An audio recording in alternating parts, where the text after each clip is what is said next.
Mom, rest a little under that tree. You look tired. Those words still echo in my head like a bell that never stops ringing. Soft words, almost affectionate, words any son would say to his mother on a picnic. But now I know what was hidden behind that voice, and that cold truth haunts me every single night before I close my eyes. My name is Martha Miller. I am 60 years old, and this story I am going to tell you changed forever the way I view love, family, and the blood we share. There are moments in life that seem insignificant when you live them, but later you understand they were the beginning of the end. That Saturday morning, when my son Dennis arrived at my house with a wicker basket and a smile I had not seen on his face for months, I thought God had finally heard my prayers. It had been almost a year since things between us had cooled down. Nothing dramatic, nothing I could point a finger at. Just that subtle distance that slips between families like dust under doors. Shorter calls, visits spaced further apart, hugs that no longer lasted the same. Dennis is 35 years old. He is my only son. I raised him alone after his father died in an accident when he was barely 8 years old. Those were difficult years in which I worked double shifts at the textile factory, so he would lack nothing, so he could go to good schools, so he would have what I never had. I remember his small hands clinging to my apron while I made dinner after long shifts. I remember his drawings stuck on the refrigerator. I remember the afternoon he told me he had gotten a job as an engineer at a major company. I cried with happiness. All my effort had been worth it. But things changed when he met Tiffany. I am not going to lie. At first, she seemed like an educated woman, from a good family, coming from Greenwich, from a house with a garden and domestic staff. She wore expensive perfumes and spoke with that security that money gives from the cradle. Dennis looked at her as if he had found a treasure. They got married 3 years ago in an elegant wedding to which they invited 200 people. I paid for a part of the celebration, although they never mentioned it in front of the guests. I remember Tiffany introducing me to her friends as Dennis's mother without saying my name. A small detail, a small thorn. After the wedding, the visits became increasingly rare. First, they came every Sunday, then every 2 weeks, then once a month, always with some excuse. Too much work, social commitments, tiredness. I did not want to be the mother-in-law who complains, the one who calls all the time, the one who meddles where she is not called. So I kept quiet. I prepared my food for one person. I watched television alone. I watered the plants in the backyard and talked to them as if they were company. My house is small, but it is mine. I bought it with the money from my severance package, and the factory closed 10 years ago. 2 bedrooms, a patio with hydrangeas, and an apple tree that my husband planted when Dennis was born. That house holds every memory of my life. The laughter, the tears, the birthdays, the sleepless nights when my son was sick. It also holds the will I made 5 years ago, where everything I have belongs to Dennis. The house, the savings, my mother's jewelry. It is not much, but it is everything I built. That Saturday morning when Dennis rang the doorbell at 9 a.m, my heart jumped. I had not seen him for 2 months. 2 months in which his text messages were increasingly brief. "Hi, Mom. Everything good? I will call you later." I opened the door, and there he was, with that wicker basket and a light shirt that fit him perfectly. Behind him came Tiffany, with large sunglasses and a floral dress. She smiled, but it was that smile that does not reach the eyes. "Mom, we have a surprise for you," said Dennis, giving me a kiss on the cheek. "We are going to have a picnic, the 3 of us, just like when I was a boy and you took me to the park." My eyes filled with tears. How foolish I was. How naive. Really, my son? A picnic? "Yes, Mom, we have everything ready. Sandwiches, fruit, juice. Tiffany made apple pie, your favorite." I looked at Tiffany. She nodded, still with that perfect smile. "We thought it would be nice to spend the day together," she said with a soft voice. "You have always worked so much, Mrs. Miller. You deserve a rest, Mrs. Miller." She never called me simply Martha, much less Mom. Always that Mrs. Miller that put distance between us. But that day, I did not want to think about that. That day, I only wanted to believe that my family loved me. "Let me get changed," I said, drying my tears. It took no time at all. I put on a simple beige dress and my comfortable shoes. I grabbed my sweater because I know it gets cool in the woods. When I came out, Dennis had already put the basket in the car.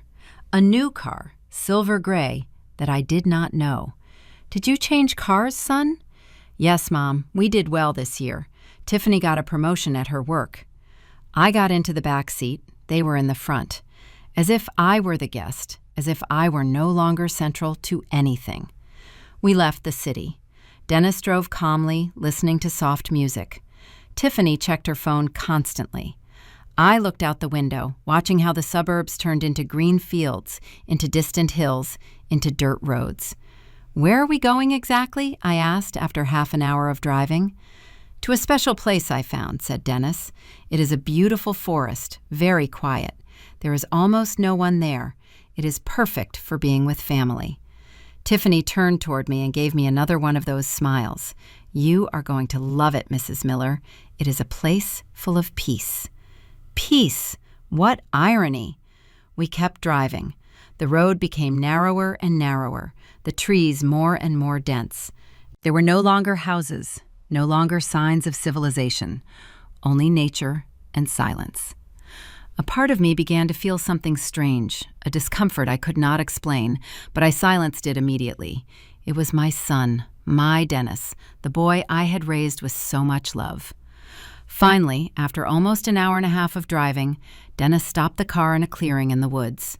There were huge trees, a small stream in the distance, birds singing. It was beautiful, yes, but it was also completely isolated. "We have arrived," announced Dennis, turning off the engine. We got out of the car. Tiffany spread a blanket over the grass. Dennis took out the basket. We ate sandwiches, drank orange juice, tasted the apple pie, which, I must admit, was delicious. We talked about trivial things, about the weather, about the plants in my garden, about how expensive everything was. None of us mentioned why they had been so absent. None of us mentioned why, that day, suddenly, they had decided that I deserved their time. After eating, I felt a deep tiredness, a weight on my eyelids that I could not control. The forest air, the trip, my age perhaps, I do not know. "Mom, rest a little under that tree," said Dennis, pointing to a huge oak a few yards away. "You look tired." Tiffany was collecting the plates with slow movements, without looking at me. "Yes, Mrs. Miller, we will clean everything up. You relax for a while." I got up with difficulty. I walked to the tree. The shade was cool, the grass soft. I lay down using my sweater as a pillow. From there I watched them in the distance. Dennis was putting things in the car. Tiffany was folding the blanket. They seemed efficient, hurried. I closed my eyes for just a moment, and the world went dark. Before telling you what happened when I woke up under that tree, I need you to understand who I was before that day. Who was Dennis? What did we have? Because only then will you understand the size of what I lost. There is a saying that a mother never stops being a mother, no matter how many years pass. And it is true. Dennis is 35 years old, but when I close my eyes, I can still see him at 6 years old, sitting at the kitchen table with chocolate on his cheeks, asking me to tell him again the story of how his dad and I met. My husband Frank was an electrician. He had strong hands and a laugh that filled the whole house. We met at a town fair when I was 22 years old. He was 25. It was not love at first sight, no. It was something slower, deeper, like when you plant a tree and watch it grow over the years. We got married 6 months later. We rented a small house in a modest neighborhood. He worked for an electrical installation company. I helped in my aunt's grocery store. We did not have much, but we had dreams, and that, back then, seemed enough. Dennis was born 3 years after our wedding. It was a difficult birth. I was in labor for almost 18 hours. But when I finally held him in my arms, when I saw those dark eyes looking at me as if I were his entire world, I understood what I had been born for. The first years were beautiful. Frank would arrive from work covered in dust and wires, but always with energy to pick up Dennis, to make him fly through the air while the boy laughed out loud. I prepared simple dinners: pot roast, meatloaf, mashed potatoes. We dined, the three of us together, always. It was our sacred rule. Dennis was a curious boy. He asked about everything. Why is the sky blue? Why do birds fly? Why do we have to sleep? Frank answered him with infinite patience, inventing explanations when he did not know the real answer. I listened to them from the kitchen, drying the dishes, feeling like the luckiest woman in the world. We had a routine. On Sundays, we went to the market, the three of us. Dennis walked between us, holding our hands, jumping over puddles when it rained. We bought vegetables, sweetbread, sometimes a small toy if we had enough. Then we returned home, and I made a roast while Frank played marbles with Dennis on the patio. Those Sundays. How I miss those Sundays. Everything changed one Thursday afternoon. Dennis was 8 years old. I was preparing dinner when the phone rang. It was the hospital. There was an accident at a site where Frank was working, an electric shock. He did not survive. I remember the phone fell from my hands. I remember Dennis running out of his room, asking what was happening. I remember I hugged him so tight I probably hurt him, but I could not let go. I could not let him go too. The funeral was on a Saturday. It rained all day. Dennis did not cry. He stood there in his black suit that was too big for him, watching his father's coffin without saying a word.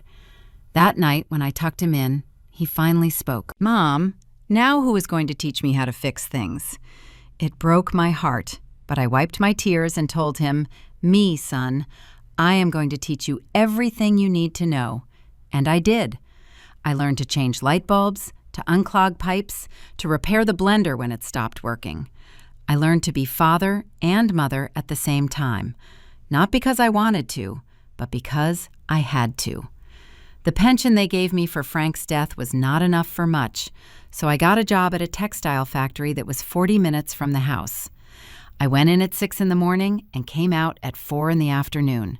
Then I ran to pick up Dennis from school. We arrived home. I prepared dinner while he did his homework.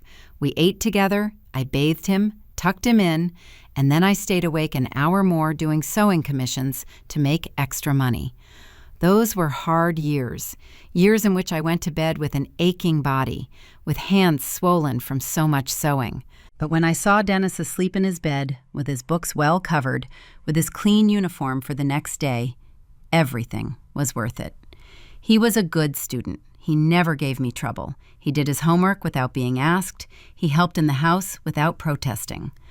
On Fridays, when I arrived more tired than usual, he had already swept the patio and set the table. "So you can rest a little, Mom," he would say, with that shy smile that melted my heart. When he turned 15, he wanted to work. He said he wanted to help me with expenses, but I did not allow it. "Your only job is to study," I told him. "You are going to finish high school. You are going to go to college. You are going to be someone in life. You are going to have what I never had." And so it was. He made an effort. He got good grades. He got a scholarship to study civil engineering at a state university.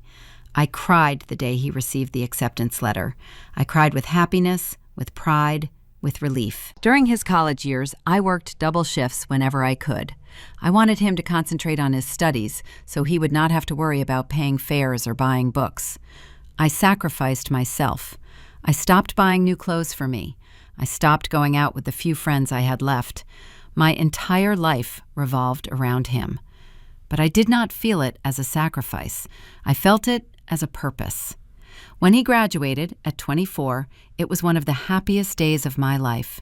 Seeing him standing there with his cap and gown, receiving his degree, was seeing all my efforts turned into reality. That day he hugged me tight and whispered in my ear, "Thank you, Mom. Everything I am is thanks to you." I kept those words in my heart like a treasure. The following years were good.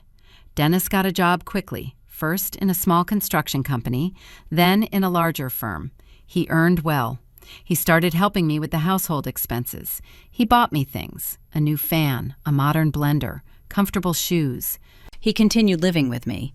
He said it made no sense to pay rent when we could be together. We had dinner together every night. He told me about his work, about his colleagues, about his projects.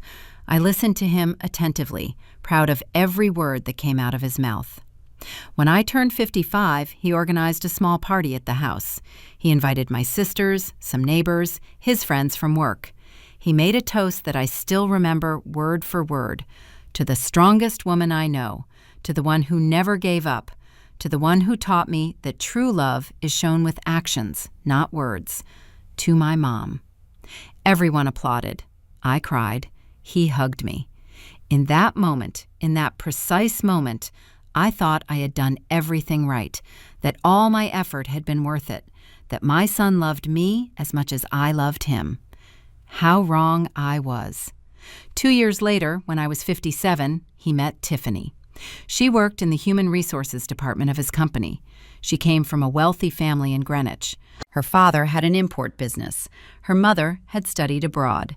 Dennis arrived home one day with shining eyes. "Mom, I met someone special," he told me. My heart shrank, not with joy, but with fear. Yet I faked a smile. "Tell me, son." He talked about her for an hour, about how smart she was, how pretty, how well she dressed, about her studies in administration, about her family, especially about her family. I met her 2 weeks later. Dennis brought her to dinner. I prepared my best pot roast, the one my son always loved. I set the table nicely with the embroidered tablecloth that had belonged to my mother. I fixed myself up the best I could. Tiffany arrived in an elegant dress and high heels. She brought a bouquet of flowers that looked expensive. She greeted me with a kiss on the cheek, but I noticed how her eyes scanned the house, the small living room, the old furniture, the walls that needed painting. "What a cozy house," she said with a smile that did not reach her eyes. During dinner, she talked a lot about her family, about the house where she grew up, about her trips to Europe, about the private university where she studied.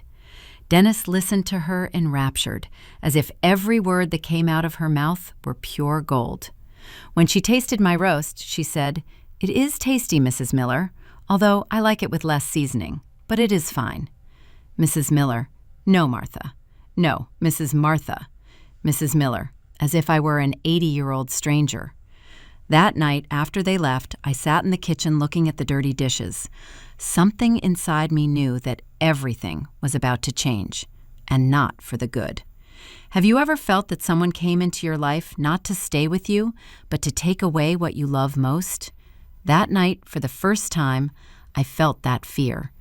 And I was right to have it. The courtship lasted a year and a half.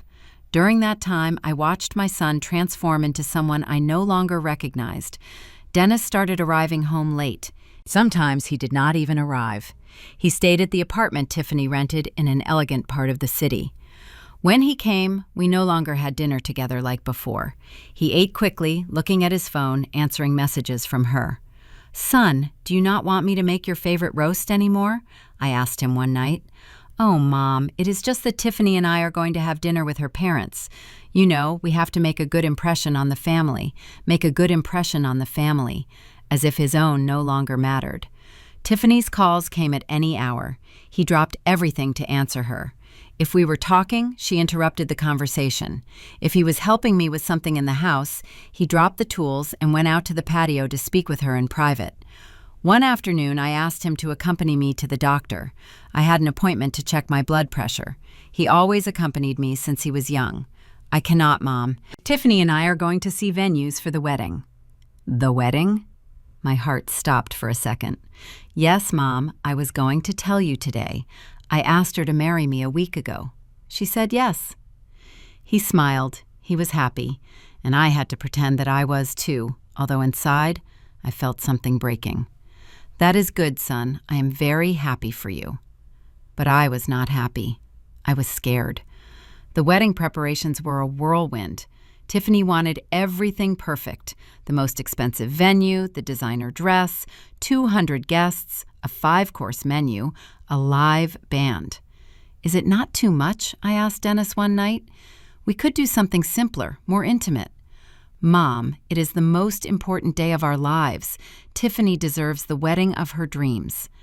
And what did I deserve? To say nothing? To remain silent watching how they spent everything on a party?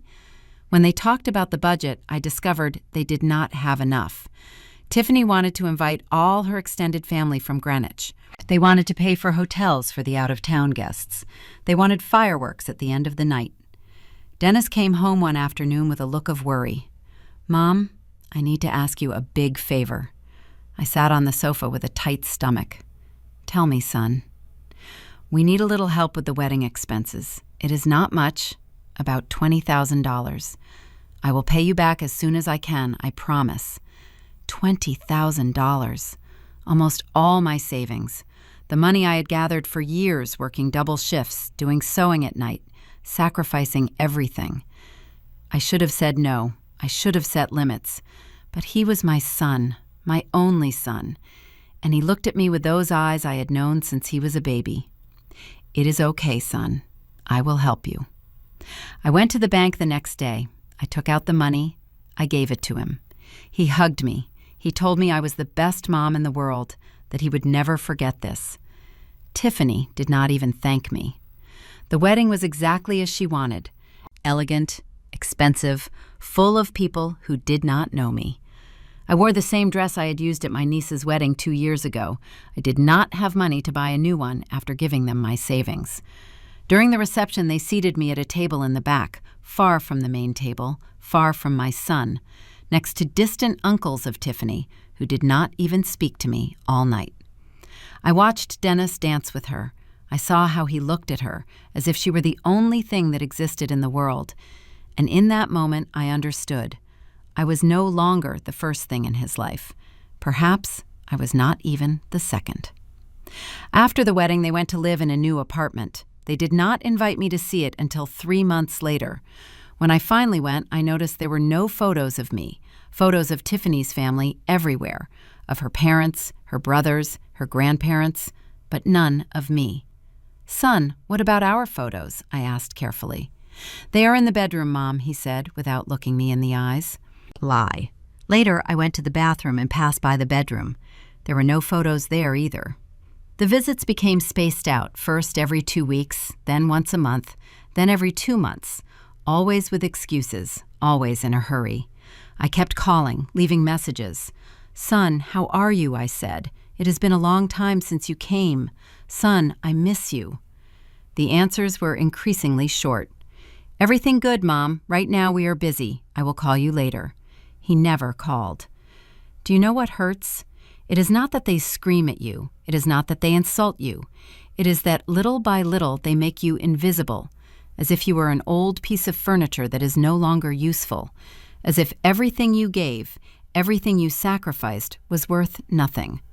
I felt like a ghost in my own son's life, haunting the edges of a world I helped build, but was no longer welcome in. And then came that Saturday, the day of the picnic, the day I thought they had finally remembered me, the day that changed everything forever. When I opened my eyes, the first thing I felt was cold, a cold that soaked into my bones. The sun was no longer where I remembered it. The light was different, dimmer, more distant. I sat up with difficulty. My body was stiff, aching. How long had I slept? 1 hour? 2? I looked toward where we had spread the blanket. There was nothing. The blanket was not there. The basket was not there. Dennis and Tiffany were not there. "Son?" I called, with a voice still hoarse from sleep. Silence. "Dennis?" Only the wind in the trees, the distant song of a bird. I stood up, swaying a little. My legs did not respond well. I walked toward where the car had been. The space was empty. Not even the tire tracks remained on the grass. "Dennis!" I shouted louder. "Son?" Nothing. My heart began to beat fast, too fast. I felt that weight in my chest that I know well, the one that forces me to breathe deeply. Calm down, Martha, calm down. Surely they went to look for something, to get more water, to take a walk through the woods. They are going to come back. Of course they are going to come back. I waited. 5 minutes. 10. 15. The sun kept going down. The shadows lengthened. The cold increased. I checked my sweater. It was wrinkled, damp from the grass. I put my hands in my pockets looking for my phone. It was not there. I had left it in my purse, and my purse was in the car that is no longer there. No, no, no, I whispered, feeling panic start to climb up my throat. I walked in circles, looking for something, anything, a trace, a sign, but there was nothing. Only trees, grass, that stream in the distance, and a silence that crushed me. I went back to the tree where I had slept. I sat down again, trying to think clearly. They went for a walk. They are going to come back. My son would not leave me here. It cannot be. But another half hour passed, and then another, and they did not return. The daylight began to fade. In the forest, sunset arrives faster. The trees block the sun. Everything turns gray, then purple, then black. I could not stay there. I had to move. I stood up and began to walk in the direction we had arrived from, or at least in the direction I thought I remembered. All the trees looked the same. All the paths seemed to lead nowhere. I walked for what seemed like hours. My comfortable shoes were no longer so comfortable. My feet hurt. My legs hurt. My chest hurt from breathing with difficulty. Which way did we come? Was it this way or that way? I was lost, completely lost. Night fell like a black curtain. I no longer saw anything, only shadows, only undefined shapes that frightened me. I tripped over a root and fell to my knees. The pain was sharp, piercing. I stayed there a moment, on the ground, with my hands sunk in the cold earth. And for the first time, I cried. I cried from fear, from confusion, from physical and emotional pain. Why did you leave me here? Why, Dennis? Why? But even in that moment, even lying there on the ground of a dark and empty forest, a part of me refused to believe the truth. A part of me kept looking for innocent explanations. Maybe the car broke down and they went for help. Maybe they thought I was going to wake up and follow them. Maybe it is a misunderstanding. That is how a mother's love works. You refuse to see the obvious. You refuse to accept that the person you loved most in the world can hurt you. I stood up again. I kept walking. I had no other choice. I do not know how much longer I walked. 1 hour, 2. Time lost meaning in that darkness. And then, in the distance, I saw a light. Small, intermittent, but a light at last. I ran toward it with the last strength I had left. It was a road. A small road. 2 lanes, but a road. I stood in the middle of the path, waving my arms. The first car did not stop. It passed by at full speed. The second one, neither. The third slowed down, but it kept going. Please, please, someone, stop. Then an old pickup truck appeared. It braked with a screech a few yards from me. A man got out. He was about 50 years old, work clothes, tired face. "Ma'am, are you okay? What are you doing here at this hour?" And there, in front of a stranger, I collapsed. I told him everything between sobs. The picnic, my son, the woods, waking up alone. He looked at me with a mixture of disbelief and compassion. "Get in, ma'am. I will take you home. Where do you live?" I gave him my address. I got into the truck. It smelled of sweat and tools. Never had a smell seemed so comforting to me. He drove in silence for the first few minutes. Then he spoke. "Ma'am, with all due respect, are you sure your son left you there on purpose?" "I do not know," I whispered. "I do not want to believe it. It is just that, who does that? Who leaves their mother in the middle of the woods?"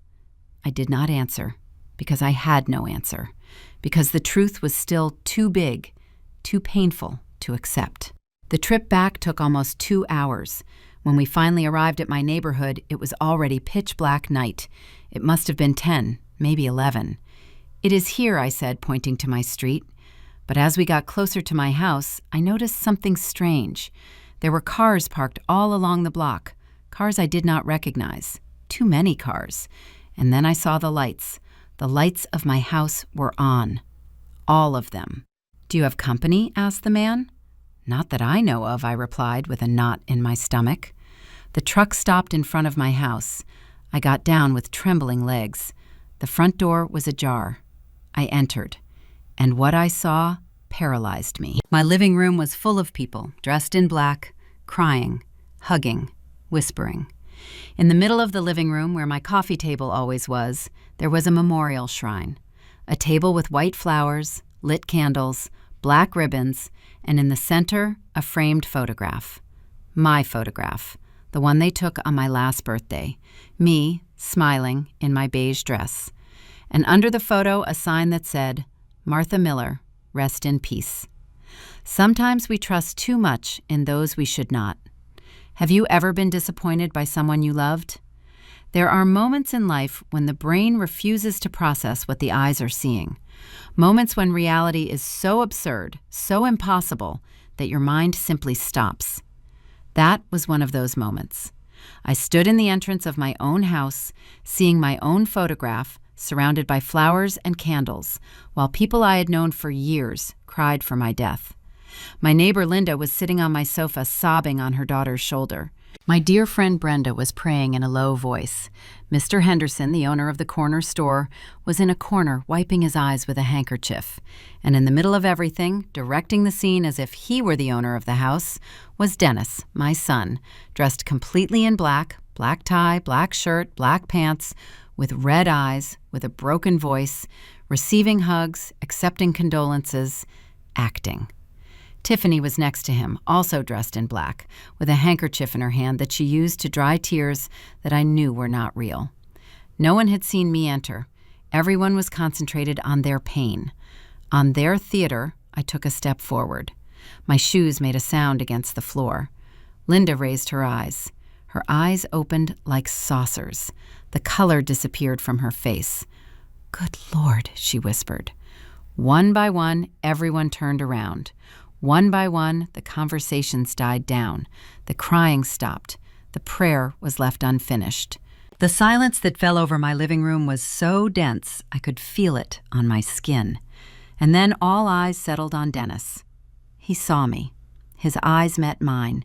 And in that instant, in that precise instant, I saw something I had never seen in my son. Pure panic. Not surprise, not relief, not joy to see me alive. Panic. "Mom," he said with a strangled voice. "Mom, you are alive." I completed the sentence for him. "Yes, son, I am alive." Tiffany dropped the handkerchief. Her face, normally so controlled, showed something close to horror. Mr. Henderson was the first to react. He stood up and walked toward me with extended arms. "Martha, my God, Martha, what a miracle! We all thought that you were dead," I said with a calm voice. "Yes, I see." My friend Brenda approached too, touching my arms as if she needed to confirm that I was real. "But Dennis said that you had a heart attack in the woods, that they called the ambulance but it did not arrive in time, that—" I turned to look at my son. "Is that what you said?" He opened his mouth, closed it, opened it again. Mom, I thought when we returned to the car and you were not there, we looked for you everywhere and—" "Lie," I said. The word came out with more force than I expected. "Lie. Mom, please, let me explain." "Explain what?" My voice began to tremble. "Explain why you left me asleep in the middle of the woods and left? Explain why my photo is on a shrine? Explain why there is a wake in my house when I am alive?"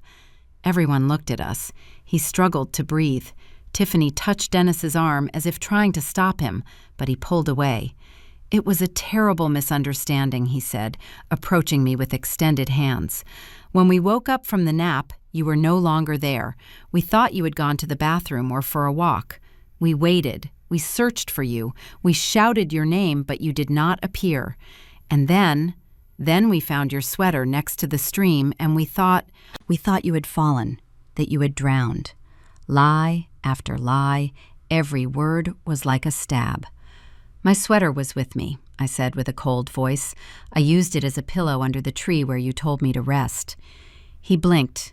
He looked for another story, another excuse. There must have been another sweater. We got confused. We were desperate, Mom. We called the police of the nearest town. They searched for hours. They said that with the stream, with the current, that it was unlikely that— Enough, I said. Enough lies.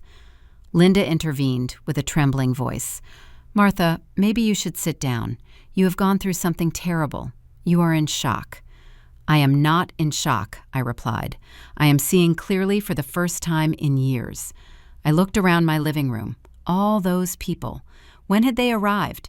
How had they organized so fast? How long ago did this wake start? I asked.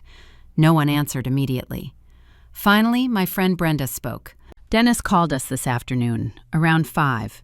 He said you had the attack around noon, that you had gone very quickly, that you did not suffer. 5 in the afternoon, barely a few hours after they left me in the woods. They did not even wait for it to get dark. They did not even wait a day. They already had everything planned. And the death certificate? I asked, looking directly at Dennis. Because to hold a wake, for all these people to be here crying, there must be a death certificate. Or did you invent that too? His silence was answer enough. Tiffany took a step forward. Her voice sounded firm, but I could see the tremor in her hands. Mrs. Miller, I understand you are upset. It has been a horrible day for everyone, but you must understand that your son acted in good faith. We thought we had lost you. The pain was real. I looked her in the eyes, those eyes that had always looked at me with disdain, barely disguised. Real pain? I repeated. Real pain is organizing a wake without a body? Real pain is crying in front of my neighbors while I was lost in a forest trying to find the way home? Mom, please. Dennis tried to touch my arm, but I moved away. I know it looks bad. I know we made mistakes, but it was panic, fear. We didn't know what to do. You knew exactly what to do, I said, and you did it very fast. I looked at the living room again. The shrine was perfectly set up. The fresh flowers, the good quality candles, the black ribbons. Where did all these things come from, I asked. The flowers, the candles, all this.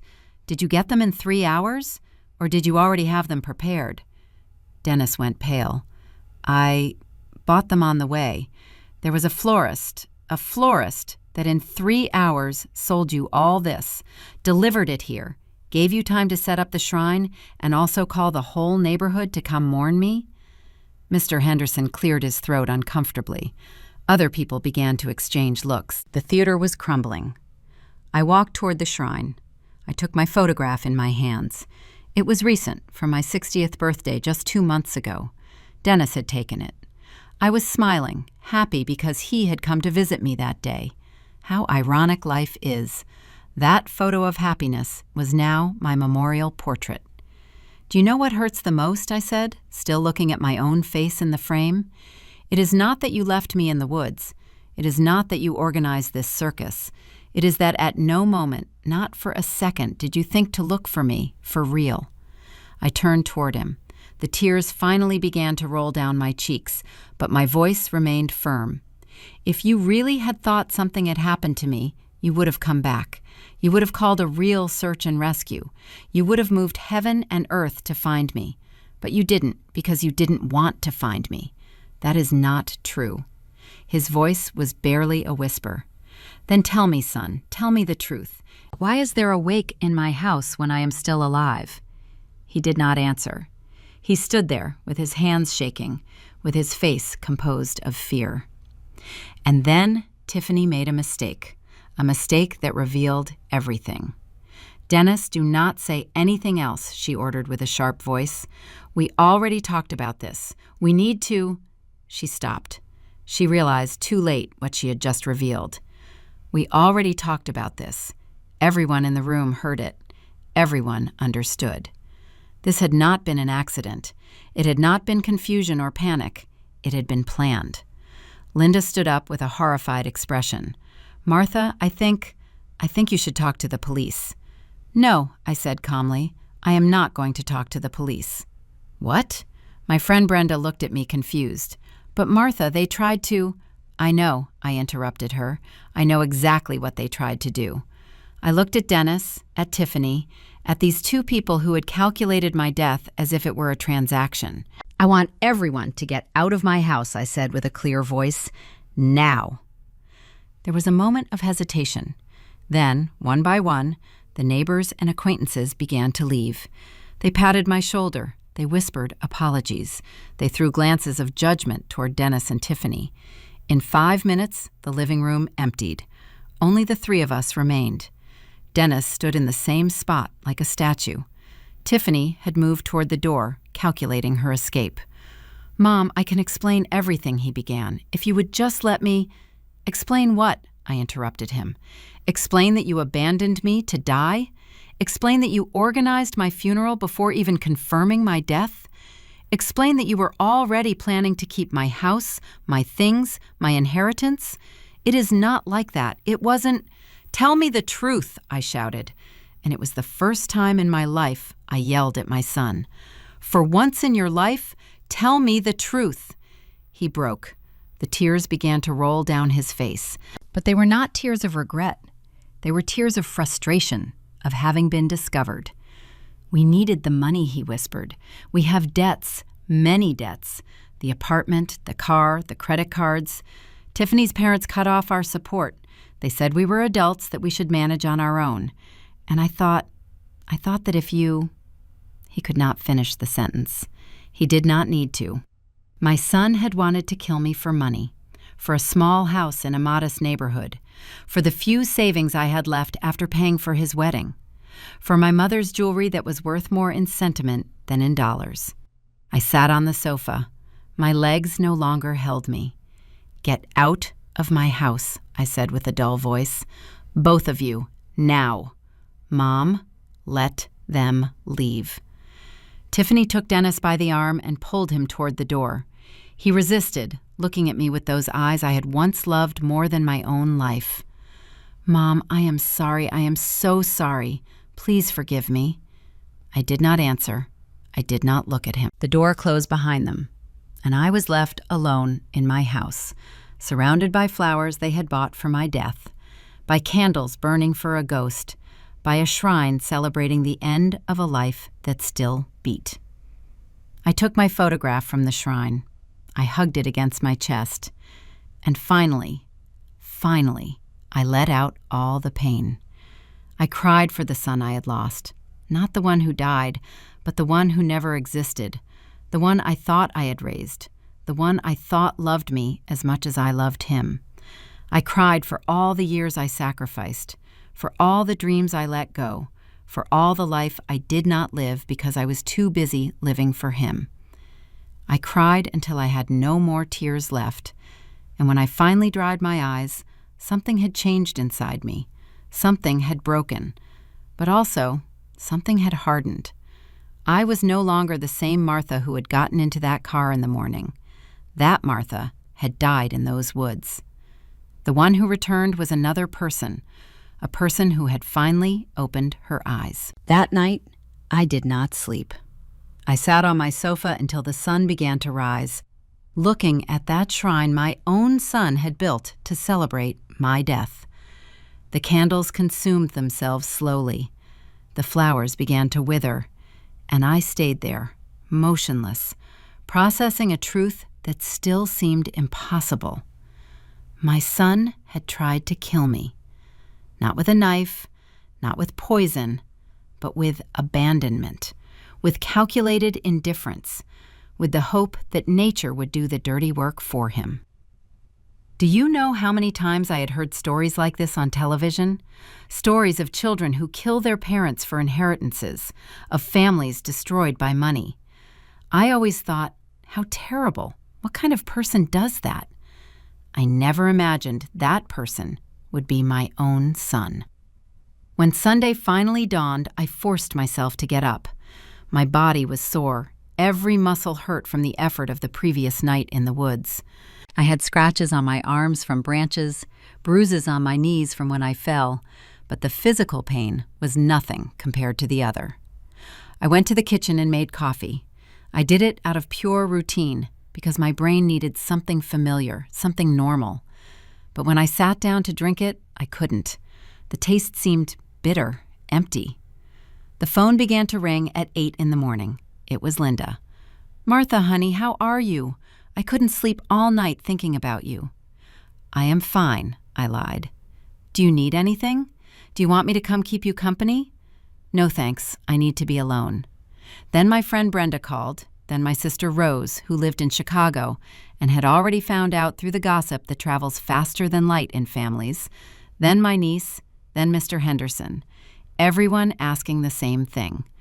"Are you okay? What are you going to do? Are you going to report them?" I told everyone the same thing. I am fine. I don't know what I'm going to do. I need time. But there was someone who did not call. Dennis. Not a call, not a message, nothing. And that told me more than 1,000 words. I spent Sunday cleaning, dismantling the shrine, removing the flowers, putting away the candles, erasing every trace of my own funeral. It was a macabre, surreal task, but I needed to do it. I needed to reclaim my space, my house, my life. When I finished, the house looked normal again, as if nothing had happened. But everything had happened. Monday morning, I woke up with a mental clarity I hadn't had in years. I hadn't slept more than 3 hours, but my mind was completely awake, alert, determined. I had things to do. The first thing was to go to the bank. I arrived 10 minutes before they opened. The manager, Mrs. Patricia, greeted me with surprise. "Mrs. Miller, what a pleasure to see you.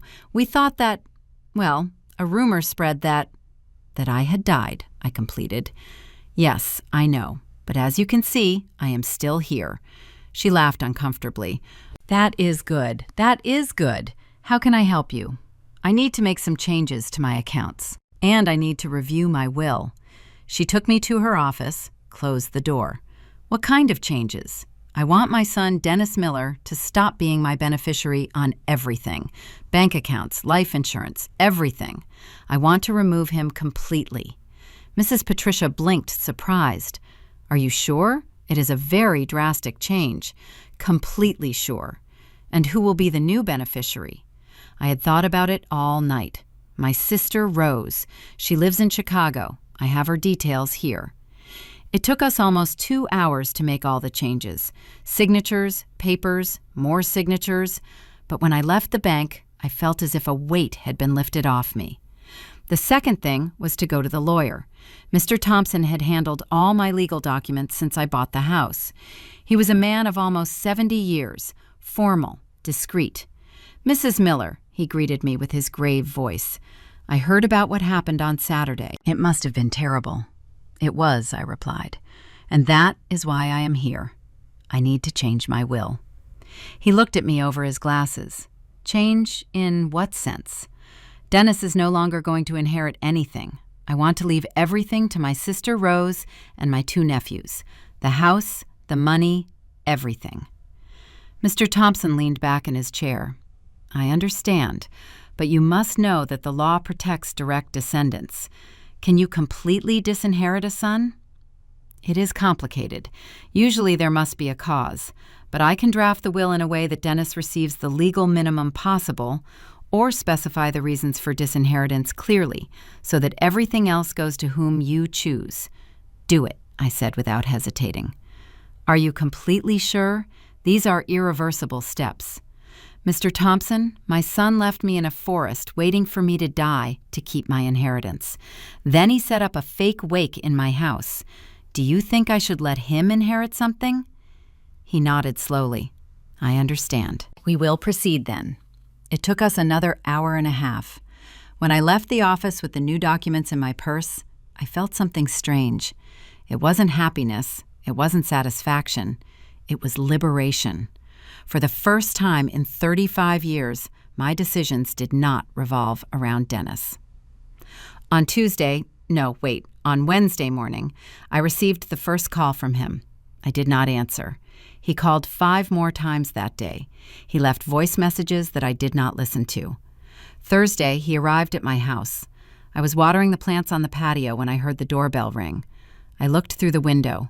It was him, alone, without Tiffany. He looked terrible. Deep, dark circles, several days' beard, wrinkled clothes. He rang again. Then he began to pound on the door. "Mom, please, I know you are there. Please, let me explain. Let me talk to you." I did not open. "Mom, please, just 5 minutes." The neighbors were starting to peek out. Linda came out to her garden, worried. "Martha, everything okay?" "Everything is fine, Linda. He is leaving." Dennis turned toward me, toward the window where I was. "Mom, please, I made a mistake, the worst mistake of my life. But I am still your son. I am still me. I am still your son." Those words that once would have melted my heart now sounded hollow, empty, manipulative to me. "Go away, Dennis," I said from inside with a firm voice. "Go away before I call the police." "The police? Are you going to report me?" "If you do not leave right now, yes." He stood there a moment longer. Then he turned around and left, walking slowly, as if expecting me to change my mind and run out after him. I did not do it. That night, Tiffany sent me a text message, the first one she had sent me in the 3 years she had been married to my son. "Mrs. Miller, we need to talk. Dennis is very bad. He is not eating. He is not sleeping. This is destroying him. Please give us the opportunity to explain everything to you. It was a terrible misunderstanding. We love you." I read the message 3 times, every word carefully chosen, every phrase designed to manipulate. "Dennis is very bad," as if I should worry about his well-being after what he did. "It was a terrible misunderstanding," as if abandoning your mother in a forest could be a misunderstanding. "We love you." The biggest lie of all. I deleted the message without replying. Friday night, my sister Rose arrived from Chicago. She had taken the bus as soon as I told her everything on the phone. She was 5 years younger than me, but she had always been the stronger of the two. She arrived with a small suitcase and a pot of chicken soup. "You are going to eat," she said as soon as she entered, "and you are going to tell me everything. Everything." We sat in the kitchen. While we ate, I told her every detail: the picnic, the woods, waking up alone, the wake, the confrontation, the legal changes I had made. Rose listened to me without interrupting. When I finished, her eyes were full of tears. "That bastard," she whispered. "That damn bastard." "Rose, no, Martha, do not defend him, not even now. What he did is unforgivable. Do you know how many years you sacrificed for him? How many dreams you let go? How many times you went without eating so he would have food on his plate? I know. And this is how he pays you? Trying to kill you for a house that is not even worth that much?" I shrugged. For him, it was worth enough. Rose took my hands. "What are you going to do now?" That was the question, right? What was I going to do now? "I do not know," I admitted. "I changed the will, I changed the bank beneficiaries, but I do not know what else to do. I cannot report him because I have no proof. It is his word against mine. And besides what? Besides, I do not want to see him in jail. I cannot. He is still my son." Rose let go of my hands abruptly. "Martha, you have to stop thinking like that. He stopped being your son the moment he abandoned you in that forest. Children protect their mothers. Children take care of them. Children do not let them die for money." She was right. I knew it. But the heart does not understand logic. "Give me time," I told her. "Just give me time to process all this." She nodded, although she did not seem convinced. Rose stayed with me that weekend. She cooked, she cleaned, she forced me to leave the house, to walk through the park, to take in the sun. She took care of me like I had taken care of Dennis when he was little. And for the first time in days, I could breathe. Sunday afternoon, before Rose returned to Chicago, I received an unexpected visit. It was Tiffany's parents. A man of about 65 years, expensive suit, gold watch. A woman of 60, elegantly dressed, French perfume. "Mrs. Miller," said the man in a formal tone. "Yes. We are your son's in-laws, the Wentworths. Can we come in?" Rose looked at me with warning. I nodded. They entered and sat in the living room with the stiffness of someone who is not used to small houses. The woman looked around with disguised disapproval. "How can I help you?" I asked. Mr. Wentworth cleared his throat. We found out about what happened last Saturday, the incident in the woods. Incident, repeated Rose with a sharp tone. Is that what you call attempting to kill someone? Mrs. Wentworth glared at her. No one tried to kill anyone. It was a terrible misunderstanding. Our daughter would never do something like that. And my son, I asked? He would do it. Uncomfortable silence. Mr. Wentworth cleared his throat again. Mrs. Miller, we came to offer you a solution. We know that there have been tensions between you and the kids, and we understand that you are upset. Anyone would be. That is why we want to propose something to you. I am listening. We are willing to buy your house at fair market price, maybe even a little more. With that money, you could move to a more comfortable place, smaller, easier to maintain at your age. And the kids, well, they need stability, a place of their own. I stared at him. Are you asking me to sell my house? We are proposing it to you, corrected Mrs. Wentworth with a soft but firm tone, for everyone's good. Rose stood up. I think it is time for you to leave. Wait, Rose, I said. I stood up too, looking at the Wentworths directly. Let me see if I understood correctly. You want me to sell the house I bought with the sweat of my brow, the house I worked 30 years in a factory for, to give it to your daughter and my son, who less than a week ago abandoned me in a forest, hoping I would die? That is an exaggeration, said Mrs. Wentworth. Tiffany says that— I do not care what Tiffany says, I interrupted her. I know what happened. I lived it. Mr. Wentworth stood up too. Mrs. Miller, be reasonable. Think about your future. Think about your family. I'm thinking about my future, I replied, and my family no longer includes your daughter or my son. Now please, get out of my house. This is a mistake, said Mrs. Wentworth as they headed to the door. A big mistake.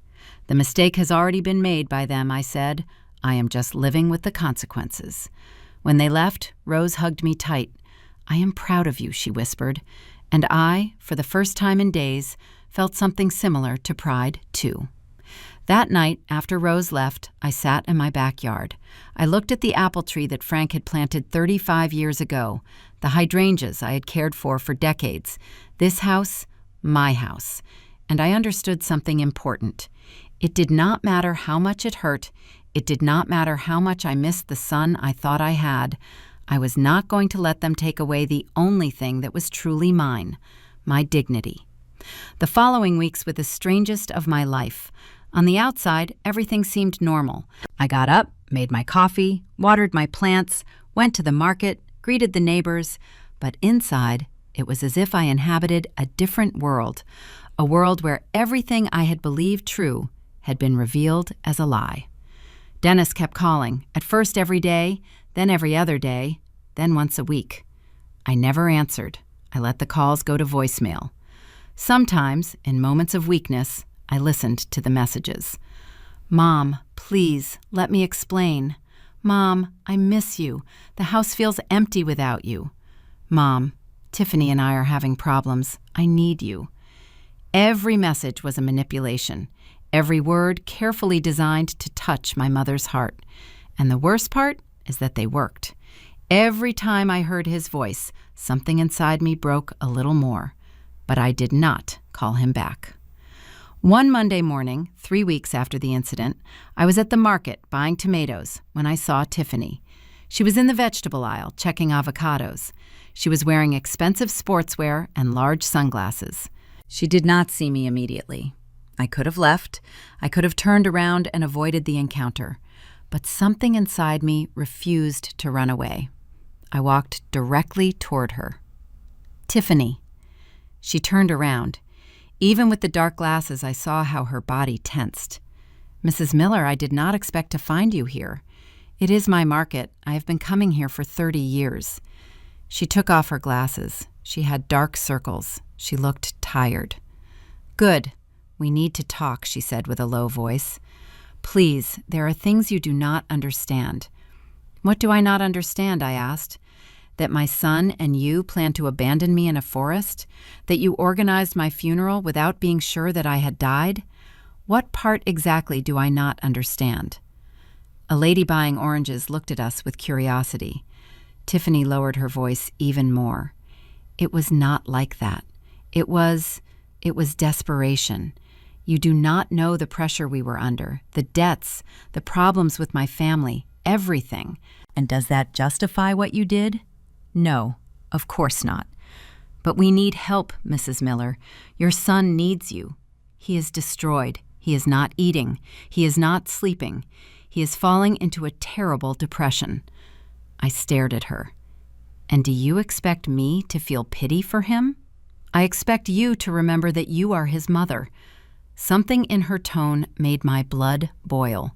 That condescending way of saying it, as if I had forgotten my role, as if I were the one who was failing. I am his mother, I said with a cold voice, and that is why I worked like a slave for 30 years, to give him a better life. That is why I stayed up taking care of him when he was sick. That is why I forgot about myself, so he could have everything.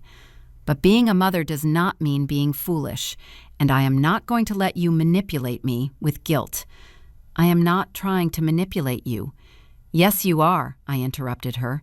Exactly as you have been doing since you entered this family, distancing him from me, filling his head with ideas, making him believe that I was a nuisance, that my house was too small, that my way of life was not enough for you.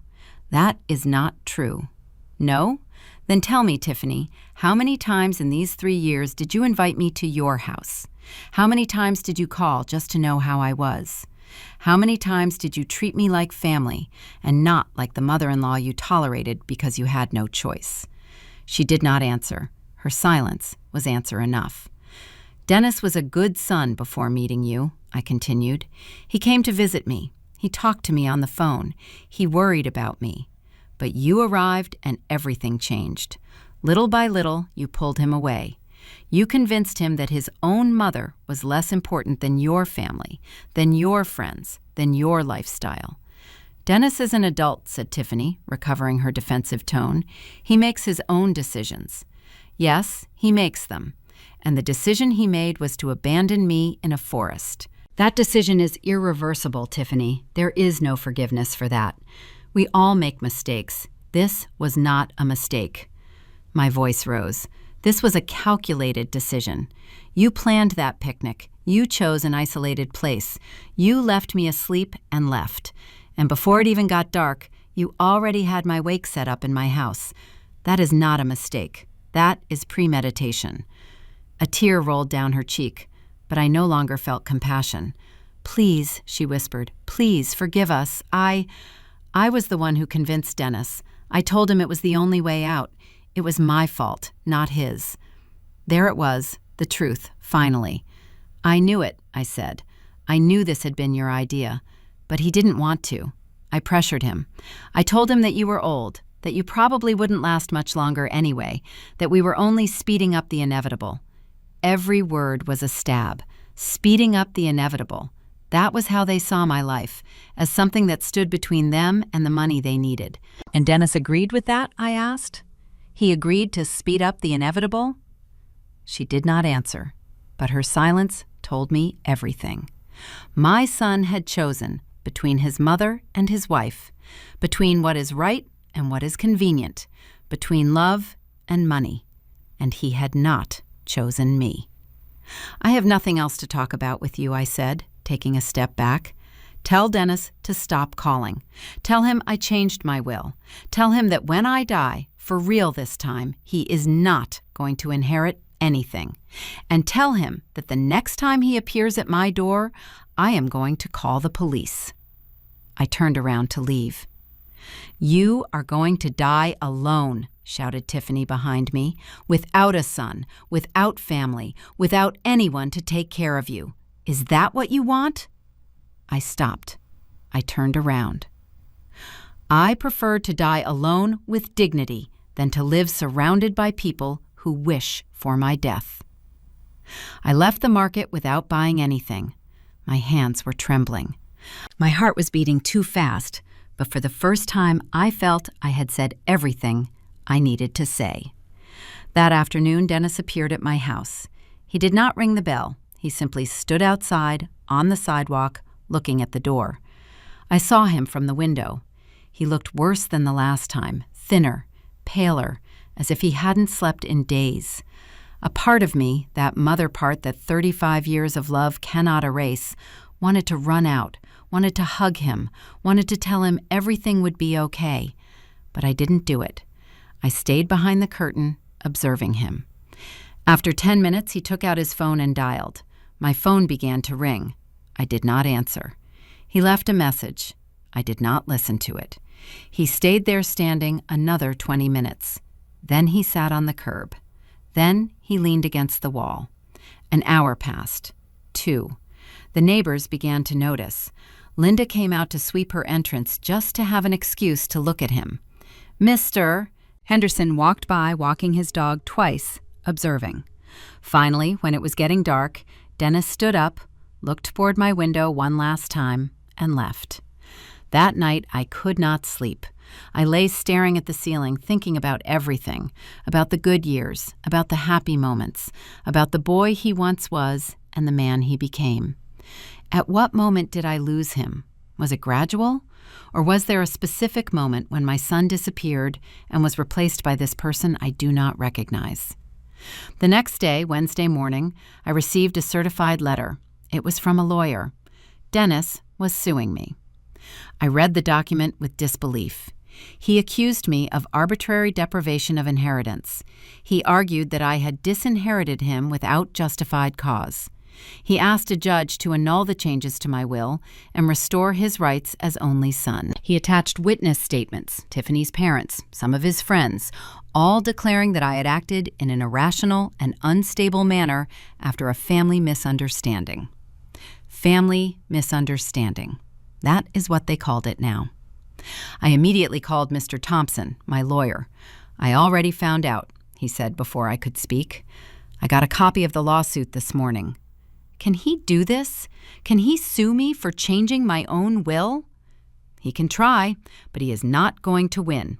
You have the absolute right to dispose of your assets as you see fit. The law protects children, yes, but mostly minors or disabled dependents. Dennis has a job, has income. He cannot claim you left him destitute. But is he going to try to fight this? Yes, and it is probably going to be ugly. You are going to have to testify. You are going to have to tell what happened in the woods, in front of a judge, in front of lawyers. It is going to be painful. I do not care, I said, although my voice trembled. I do not care about the pain anymore.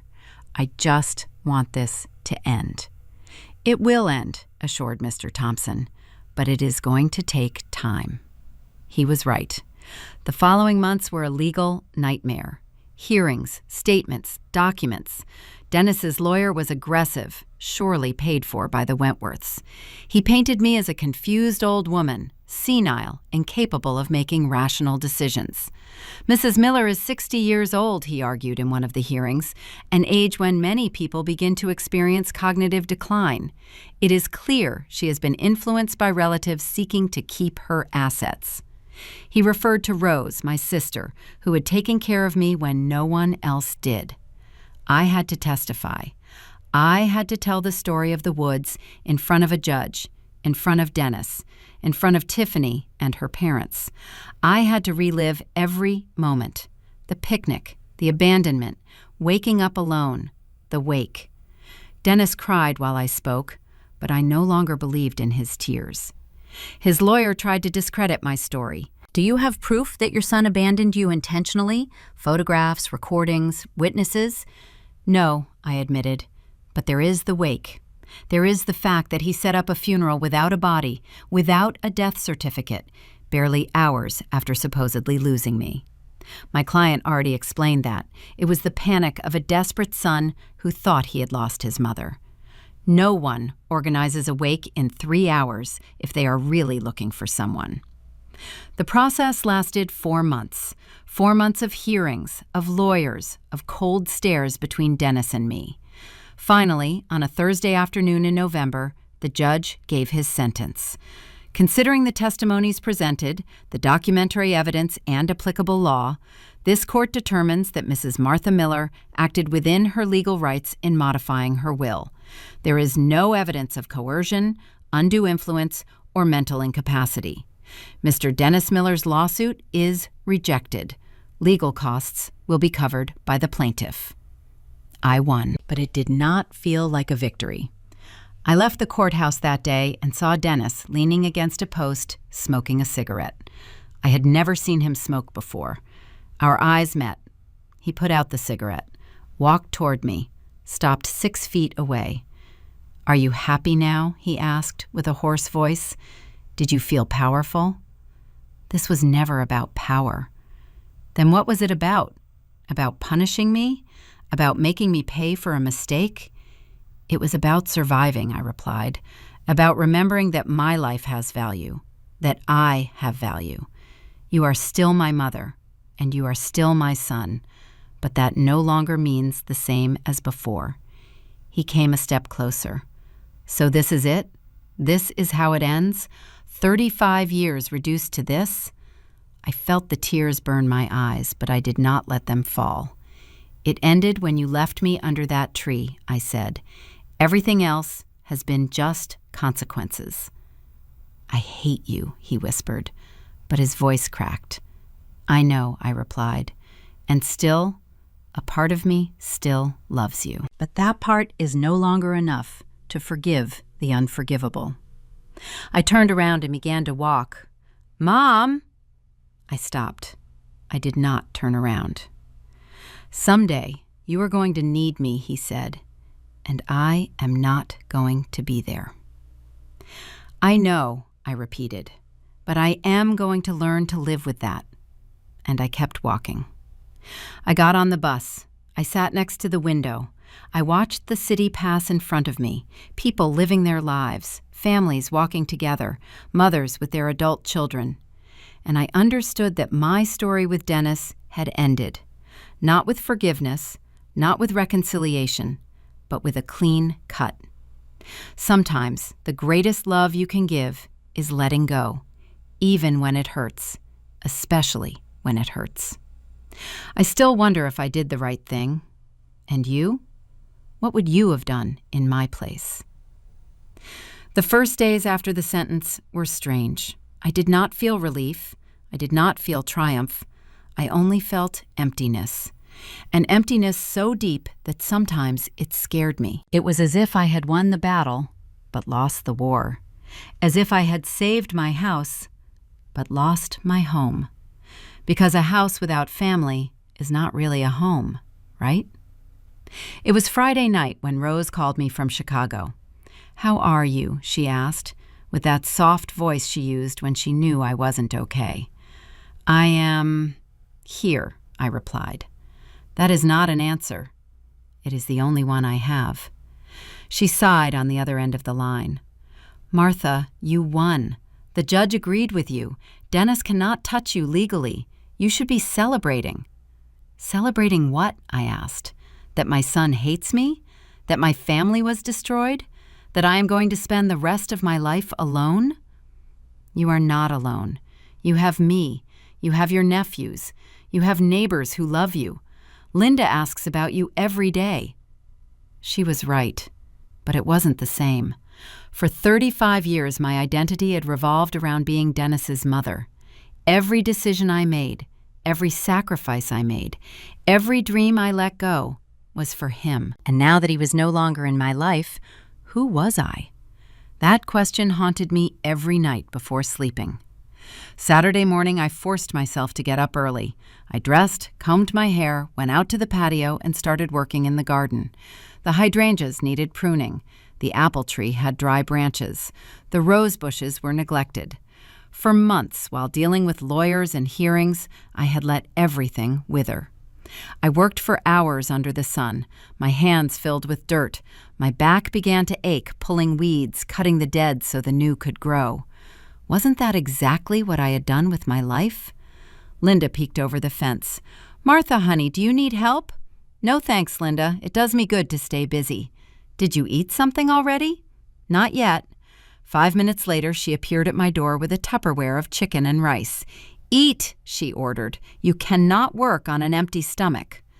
We sat on the patio. I ate while she talked about unimportant things. About the grandson her daughter had just had. About the new vegetable business she opened on the corner. About Mr. Henderson's dog that had escaped and appeared 3 days later. Normal conversation. Normal life. And for a moment, I felt almost human again. "You know," said Linda after a while, "my sister went through something similar years ago. Her son stole from her, took her savings, and disappeared for 2 years. When he returned, asking for forgiveness, she did not forgive him." And did she regret it? At first, yes, she cried for months. But later she found peace. She started living for herself. She joined a folk dance group. She traveled to Mexico. She made new friends. And she told me something I never forgot. Sometimes losing someone is the only way to find yourself. I kept thinking about those words the rest of the day. Find myself. Who was Martha Miller without Dennis? What did I like to do? What did I dream?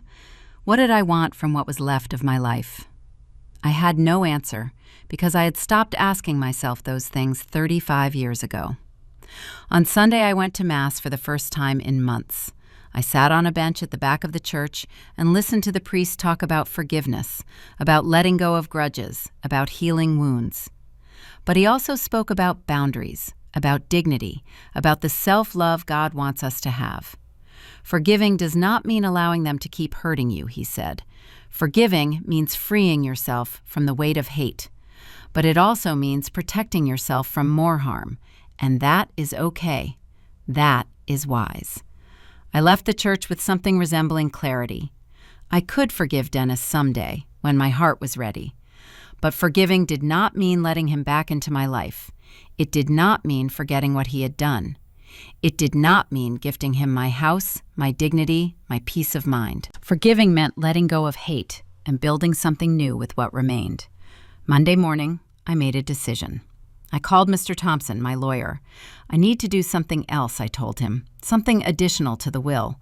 "What do you have in mind?" "I want to create a trust with the sale of my house when I die. I want the money to be used for educational scholarships, for single mothers who need help to keep their children in school. I want something good to come out of all this." There was a silence on the other end of the line. "Martha, that is very beautiful. Can it be done?" "Yes, it will require some additional paperwork, but can it be done?" "Are you sure?" "Completely sure." It took us 2 weeks to complete all the documents. We established the trust. We chose a local foundation that would administer the scholarships. We specified the requirements: single mothers, low-income students, priority to technical and university careers. When I signed the last document, I felt something I hadn't felt in months: purpose. My life had purpose again, but this time it wasn't living for someone else. It was living for something bigger than myself.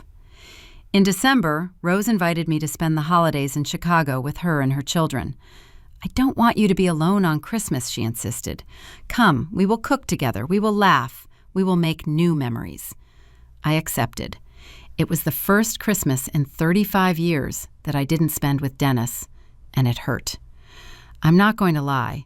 It hurt to see families gathered, to see mothers with their adult children, to see what I had lost. But there was also something liberating in that. I didn't have to cook to please anyone. I didn't have to endure Tiffany's passive-aggressive comments. I didn't have to pretend everything was fine when it wasn't. I could simply be. The night of December 24th, after dinner, Rose and I sat on her balcony with a cup of hot chocolate.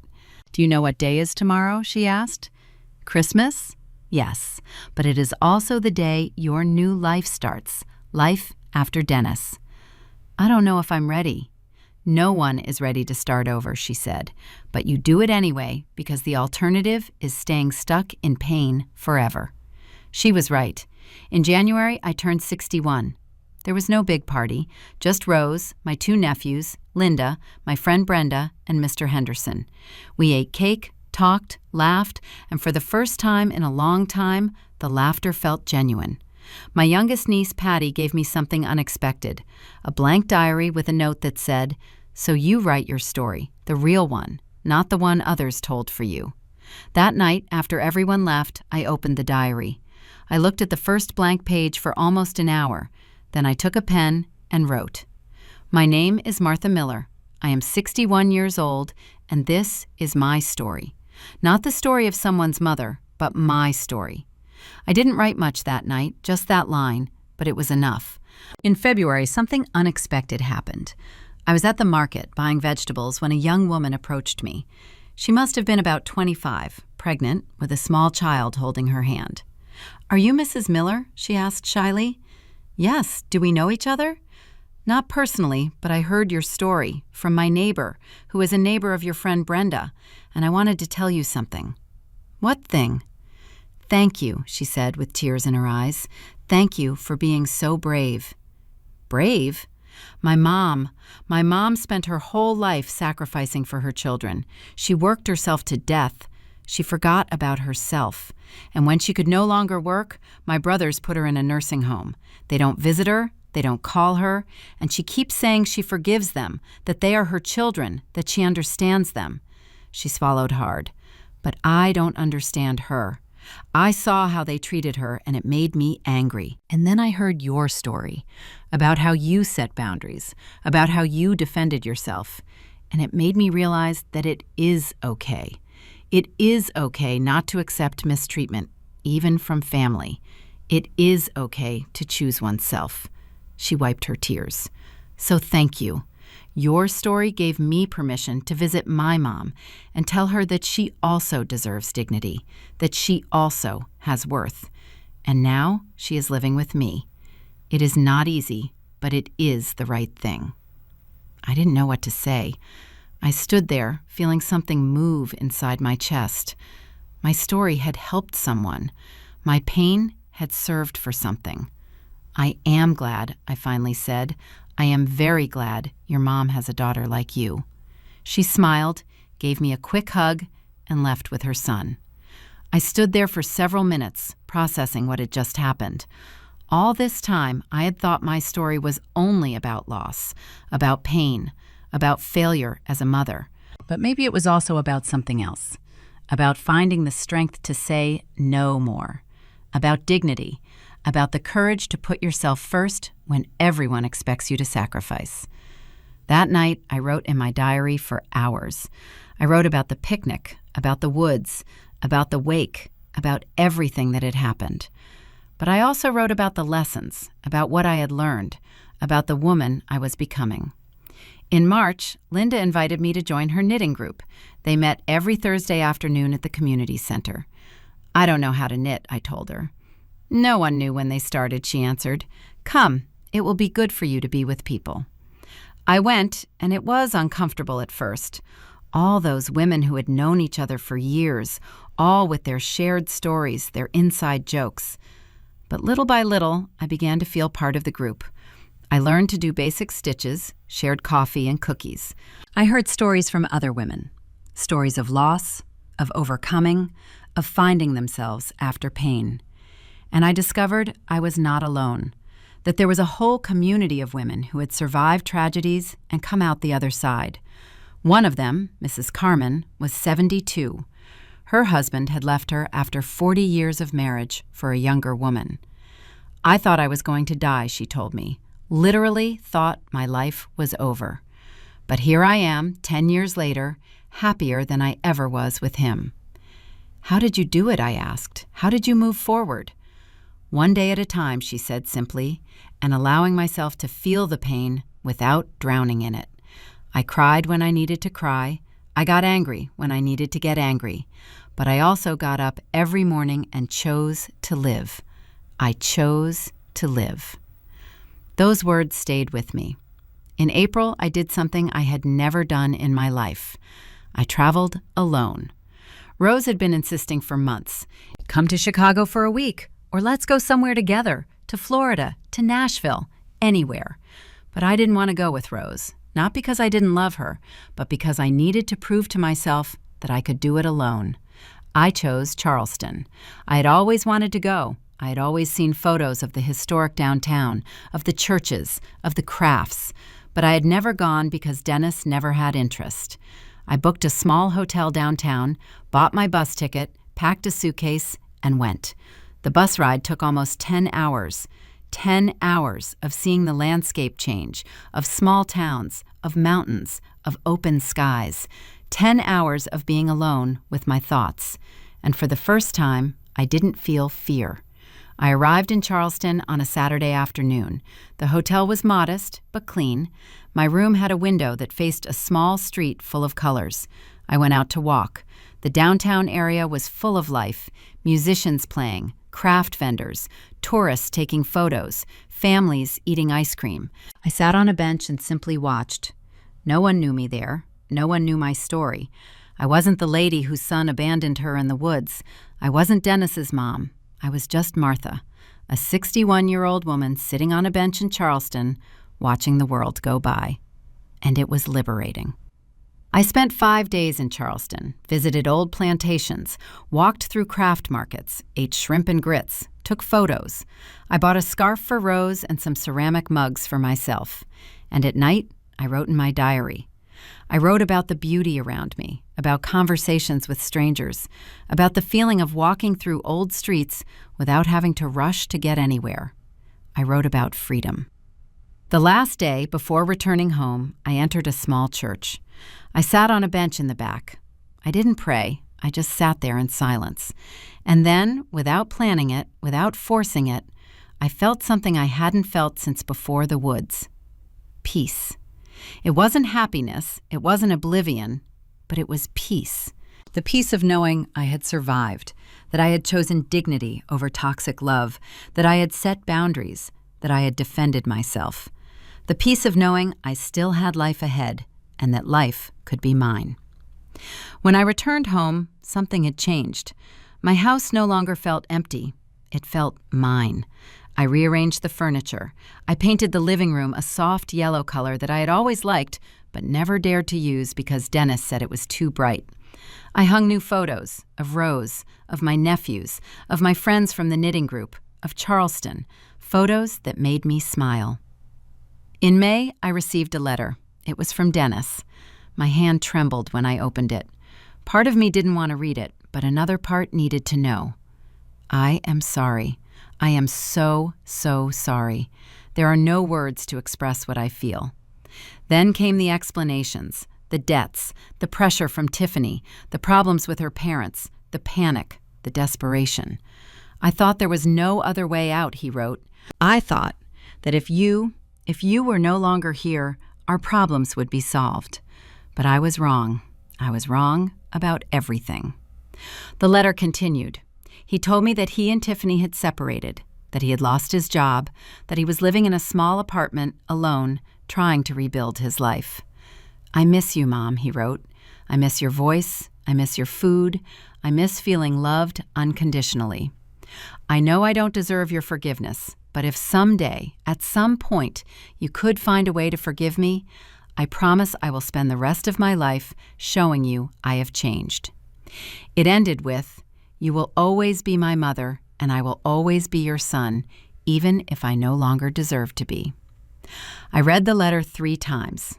I cried, I'm not going to deny it, but not for the reasons he probably expected.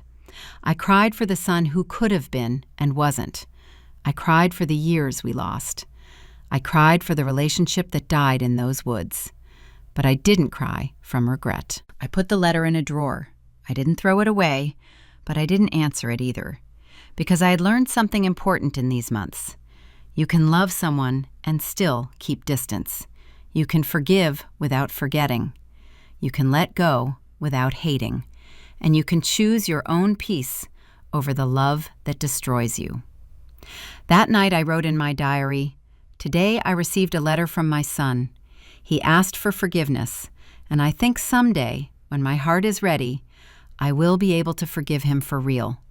But that day is not today, and maybe it won't be tomorrow. And that is okay, because my healing is not on a timeline. It is on my own rhythm. And for the first time in my life, I am choosing my own rhythm. I closed the diary and looked out the window. The apple tree Frank had planted 36 years ago was blooming. New flowers, new life, new beginning. And I was blooming too. Different, scarred, but alive.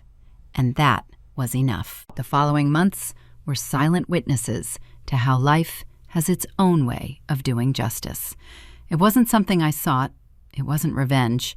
It was simply karma doing its work. June arrived with heat and news. Linda knocked on my door one Saturday morning with that expression people have when they know something juicy but don't know if they should share it. "Martha, did you hear?" "About what?" "About Dennis and Tiffany." My stomach tightened. Although I had decided to move on with my life, the mention of their names still affected me. I haven't heard anything, and I'm not sure I want to know. It's just that, well, it's public knowledge now. Everyone is talking about it. I sighed. "Okay, Linda, tell me." We went into the kitchen. I poured her coffee. She sat down and began her story. Tiffany left him about a month ago. She went back to her parents in Greenwich. I know. Dennis mentioned it in his letter. But do you know why she left him?" "Why?" Linda leaned forward, lowering her voice as if someone could hear us.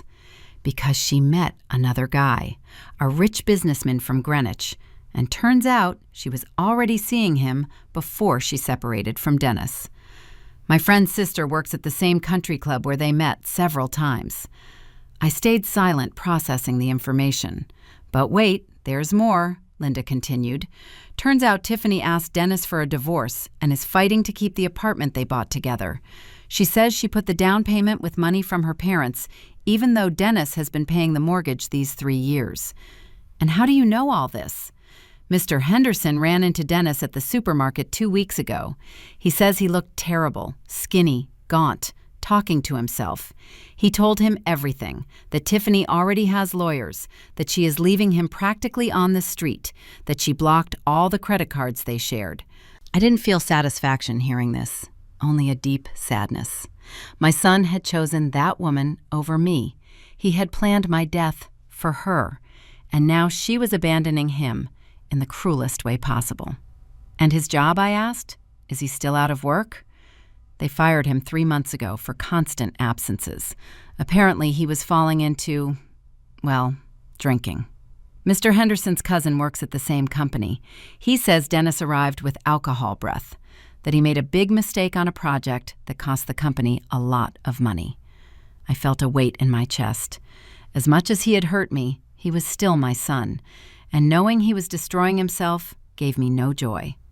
"Where is he living now?" "In a small room he rents near the bus station. According to what they say, very small, in bad condition. He is looking for work, but no one wants to hire him. The references from his last job are not good." After Linda left, I stayed sitting in the kitchen for hours.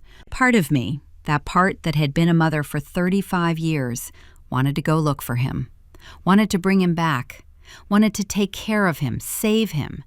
But another part, the part that had grown in these months, knew I couldn't do it. I couldn't save him from the consequences of his own decisions. I couldn't be his safety net after he had tried to erase me from his life. That night, I called Rose. I found out about Dennis, I told her. I figured. News travels fast. "I don't know what to feel, Rose. On one hand, I feel life is giving him what he deserved. But on the other, he is still your son, and it hurts to see him suffer. Yes, Martha, listen to me well. What is happening to Dennis is not your responsibility. He made decisions, bad decisions, and now he is living the consequences. That is not vengeful karma. It is educational karma. Sometimes life has to hit us so we learn. And if he never learns, and if he keeps falling, then that will be his choice, not yours. You already did your part. You raised him, you loved him, you sacrificed for him. But there came a point where he chose another path, and you cannot save him from himself." She was right, but that didn't make it hurt less. In July, Mr. Henderson told me he had seen Dennis asking for work at various construction sites in the area. He looks bad, Martha. Very bad. He was wearing the same dirty clothes, hadn't shaved. I offered to buy him a sandwich, and he almost started crying with gratitude. Did you buy him the sandwich? Of course, I'm not heartless. But I also told him something. I told him, son, go apologize to your mother. She is the only one who really loves you in this world. And what did he say? That you didn't want to know anything about him, that you had blocked him from your life, that it was too late. I haven't blocked him, I said in a low voice. I just need space. I need to heal. I told him pride is a luxury he can't afford in his situation. But you know how young people are, stubborn. That conversation stayed spinning in my head for days. Was it my responsibility to take the first step, or was it Dennis's responsibility to show he had really changed? In August, something unexpected happened. I was at the bank depositing money when the teller, a young girl who knew me because I always went to the same window, told me, Mrs. Miller, excuse me for meddling where I'm not called, but are you Dennis Miller's mom? Yes. Why? It's just that he came a few days ago to ask for a loan. We rejected him because his credit history is very bad. He has debts everywhere, maxed out cards, overdue payments. And when I checked the system, I saw that you are registered as his direct relative. I thought I should warn you in case he tries to ask you for money or put your house as collateral. I felt my blood freeze. Can he do that? Use my house without my permission? No, he can't. But there are desperate people who try fraudulent things. I just wanted to warn you to be alert, to check well any document they ask you to sign, not to sign anything without reading it carefully. I thanked her for the information and left the bank with trembling hands. How far could Dennis fall? Was he capable of trying to steal my house fraudulently? That afternoon, I went to Mr. Thompson. I need to protect my property, I told him. I need to make sure that no one, not even my son, can touch it without my explicit authorization.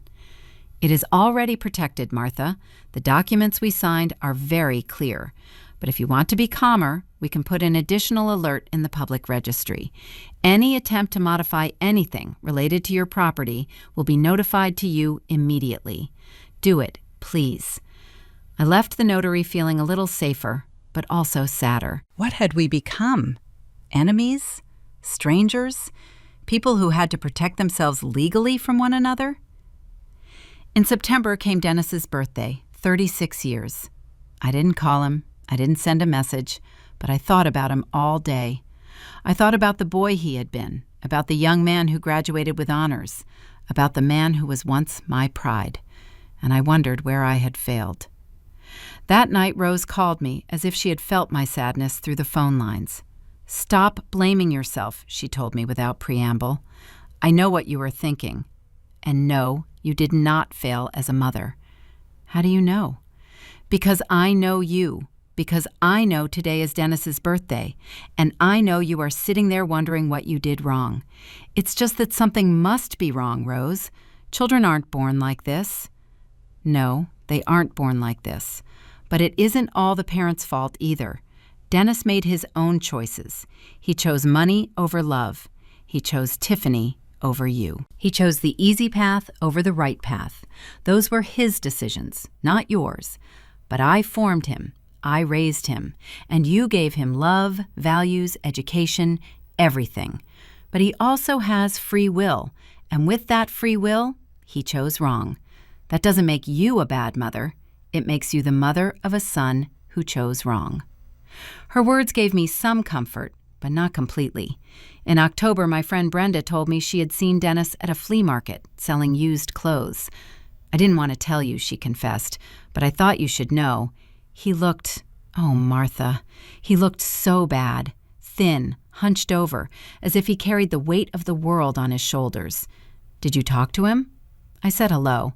He recognized me. He asked about you. I told him you were fine, that you were rebuilding your life. And do you know what he told me? What? He told me, I'm glad. She deserves to be happy. Even if it was at the cost of losing me, I stayed silent. As if it were your fault, Brenda continued with indignation, as if you had abandoned him and not the other way around. That is how the mind works when you don't want to accept responsibility for your actions," I replied. "It is easier to blame another." But those words from Dennis haunted me for days. You deserve to be happy, even if it was at the cost of losing me. As if my happiness depended on his suffering, as if my decision to protect myself was a personal attack against him. In November, a year after the court sentence, I received another letter. This time, it wasn't from Dennis. It was from Tiffany. I recognized the elegant handwriting on the envelope. I hesitated before opening it, but curiosity won. The letter was short, direct, without rhetorical flowers. "Mrs. Miller, I know I have no right to ask you for anything. I know what we did was unforgivable. But I write to tell you something I perhaps should have said a long time ago. It was my fault. Everything. I convinced Dennis. I made the plan. I pressured him until he accepted. He didn't want to do it. But I manipulated him. I told him it was the only solution, that you were old and sick anyway, that it was better this way. I regret it. Every day I regret it. Not because things went wrong for me, but because I destroyed a family. I destroyed the relationship between a son and his mother.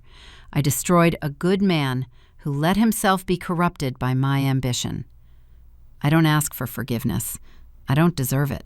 I just wanted you to know the truth. Dennis loves you. He always loved you. But I was the poison in his ear. And now both of us are paying the price for our decisions. I wish you peace, Tiffany.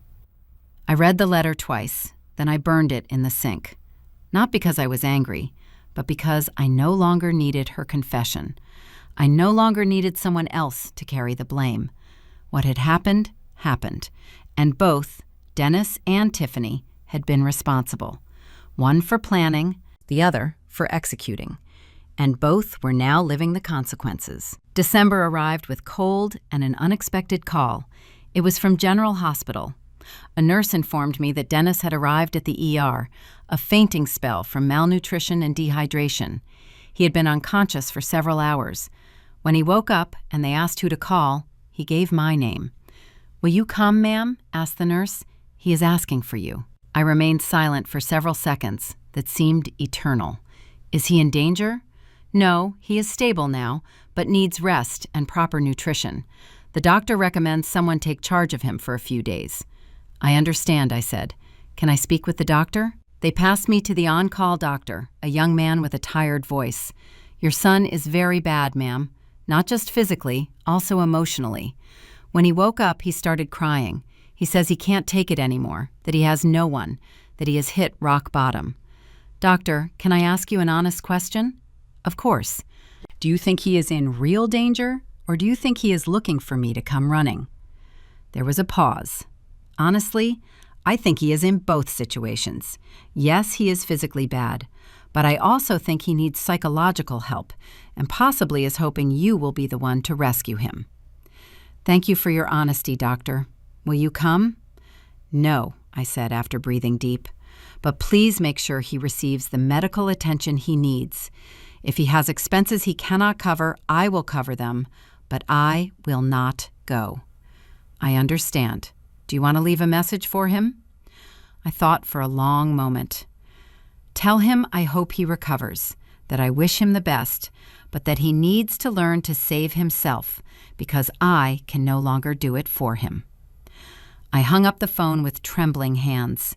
Rose called me 20 minutes later. I had called her as soon as I hung up. "Did I do right?" I asked her with a broken voice. "And it comes down to not going?" "Yes," she said firmly. "You did right. If you go now, you teach him that all he has to do is hit rock bottom, and you will rescue him, and the cycle will never end." "But he is in the hospital, Rose. He is asking for help, and he is receiving it. The doctors are taking care of him. You are paying his expenses, but you aren't running to be his savior. And that is okay. That is healthy boundaries." I cried that night. I cried for my son, for the broken man he had become, for everything he could have been and wasn't. But I didn't go to the hospital. And that decision, as painful as it was, taught me something important. Sometimes the greatest love you can give someone is letting them face the consequences of their actions, because only then can they learn. Only then can they grow. 3 days later, I received a call from the hospital. Dennis had been discharged. A social worker had coordinated his transfer to a shelter for homeless people. They had given him information about aid programs, support groups, rehabilitation. Did he accept the help, I asked? Did he sign the papers? The social worker replied, if he is really going to participate, that depends on him. And so it was. It depended on him. Life had taken everything from him, his wife, his job, his apartment, his pride, his money. And now it was his turn to decide what he was going to do with the ruins, if he was going to rebuild or if he was going to continue blaming others for his destruction. I could not decide for him. I could only decide for myself. And my decision was to move forward, keep healing, keep building a life that had meaning beyond being someone's mother. Because in the end, life's justice is not revenge, it is balance. Dennis had chosen the path of selfishness, and that path had led him to loneliness. I had chosen the path of dignity, and that path was leading me to peace. Everyone receives what they sow, and although it hurt to see my son harvest bitterness, I knew it was the only way he could learn, if he ever learned. Time passed, as it always passes, without asking permission, without waiting for us to be ready. January arrived with fresh air and resolutions. Not the typical gym or diet ones, but deeper, more important resolutions. I decided that this year, my 62nd year of life, would be the year I finally learned to live only for me. It sounds selfish when I say it out loud, but after 61 years living for others, I think I have earned the right to a little healthy selfishness. I started with small things. I joined a yoga class at the community center, something I always wanted to do but never did because Dennis said it was for bored old ladies. Turns out I am an old lady, and I am not bored at all. The instructor, Gabriella, is 30 years old and has the energy of someone who has found inner peace. She taught me to breathe correctly, to stretch muscles I didn't even know I had, to meditate without feeling ridiculous. Breathing is life, she told me one day. And for a long time, Martha, you have been holding your breath. It is time you breathe again. She was right. In February, I did something that terrified me. I cut my hair. All my life I had worn it long, tied in a bun, because Frank liked it that way, because that is how Dennis expected a decent lady to look. But I went into a salon and told the stylist, cut it, short, modern, as if I were 40 and not 62. She smiled. Are you sure? It is a drastic change. Completely sure. When she finished, I didn't recognize myself in the mirror. The hair now barely reached my chin, with layers framing my face. I looked different, younger, lighter, more me. Linda almost fainted when she saw me. Martha, you look beautiful. You look like another person. I am another person, I replied, smiling. Or rather, I am myself for the first time. In March, I made another important decision. I sold some old furniture I no longer needed. Dennis's bedroom I turned into a sewing studio. I bought a new machine, fabrics, colorful threads. I started making decorative cushions that I sold at the market on Sundays. It wasn't much money, but I didn't do it for the money. I did it because I liked it, because it made me happy to see how something beautiful was born from my hands. One Saturday afternoon, while I was sewing, my niece Patty came to visit me with her baby. "Aunt, I need advice," she told me while nursing the girl. "Tell me, sweetie." "It is about my husband. Lately I feel that I am losing myself in him, in the baby, in the house. I feel I no longer know who I am beyond being a mom and wife." I looked at her with deep understanding. "Do you want me to tell you the truth, or do you want me to tell you what aunts are supposed to say?" The truth. The truth is, it is very easy to get lost, especially for us women. They teach us from when we are little that our value is in serving others, in being good wives, good mothers, good daughters. But no one teaches us to be good to ourselves. And how do you learn? Setting limits. Telling your husband you also need time for yourself. Letting the baby cry 5 minutes while you finish your hot coffee. doing things you like even if others don't understand. And above all, remembering you are a complete person, not just a piece of other people. Patty looked at me with tears in her eyes. But I am afraid of being selfish. Sweetie, there is a huge difference between selfishness and self-care. Selfishness is hurting others to benefit yourself. Self-care is taking care of yourself so you can take better care of others. Learn that difference now, while you are young. Don't wait 60 years like me. She nodded, wiping her tears. Aunt, you are the wisest woman I know. I am not wise, sweetie. I am just a woman who learned lessons the hard way. And if my experience can help you learn them in a softer way, then everything will have been worth it.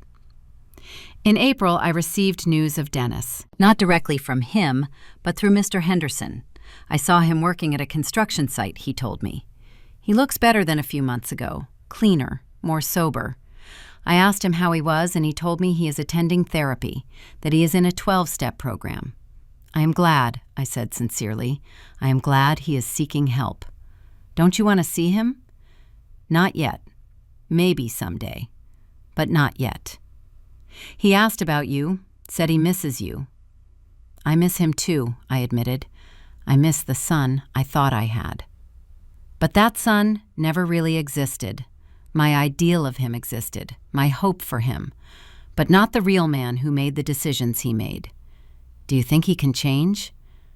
I hope so, for his sake, not mine. But real change takes years, not months, and I need to see consistent actions, not just words or desperate gestures. In May came my 62nd birthday. This time, I had a bigger party. I invited all my friends from the knitting group, my neighbors Rose and her children, my close friends. I decorated the house with balloons and flowers. I cooked chili and cornbread. I put on music. And I danced. I danced with Mr. Henderson, who, despite his 70 years, still had good moves. I danced with Rose. I danced with my friends. I danced alone when everyone got tired. I danced because I was alive, because I had survived, because I had found myself in the midst of loss. Mrs. Carmen, my friend from the knitting group, hugged me tight that night. You look radiant, Martha, as if you shine from within. I feel radiant, I replied. For the first time in a long time, I feel complete. You know what is most beautiful, she told me? That you found happiness without needing anyone to validate you, without needing your son's forgiveness, without needing anyone's repentance. You found it inside yourself. She was right, and that had been the most important lesson of all. In June, while watering my garden one morning, I noticed the apple tree was full of fruit, more than I had seen in years. It was as if life was telling me something, as if reminding me that after the hardest winter always comes spring. There is always new life. There are always new fruits. I picked some apples and made a pie. I shared it with Linda. They are sweeter this year, she commented. Everything is sweeter this year, I replied. In July, something unexpected arrived. A letter from the trust I had established for the educational scholarships. They informed me they had already awarded the first scholarship to a 28-year-old single mother studying nursing. They included a photo of her with her 2 small children and a thank you letter. Mrs. Miller, you don't know what this scholarship means to me. I was about to leave school because I could no longer pay tuition and childcare. I thought I would have to give up my dream, but thanks to your generosity, I can continue. Someday I am going to be a nurse, and I am going to help other mothers like me. Your kindness will multiply. Thank you, thank you, thank you. I cried reading that letter, but they were good tears. Tears of purpose, of feeling that my life, my pain, my experience were serving something bigger than myself.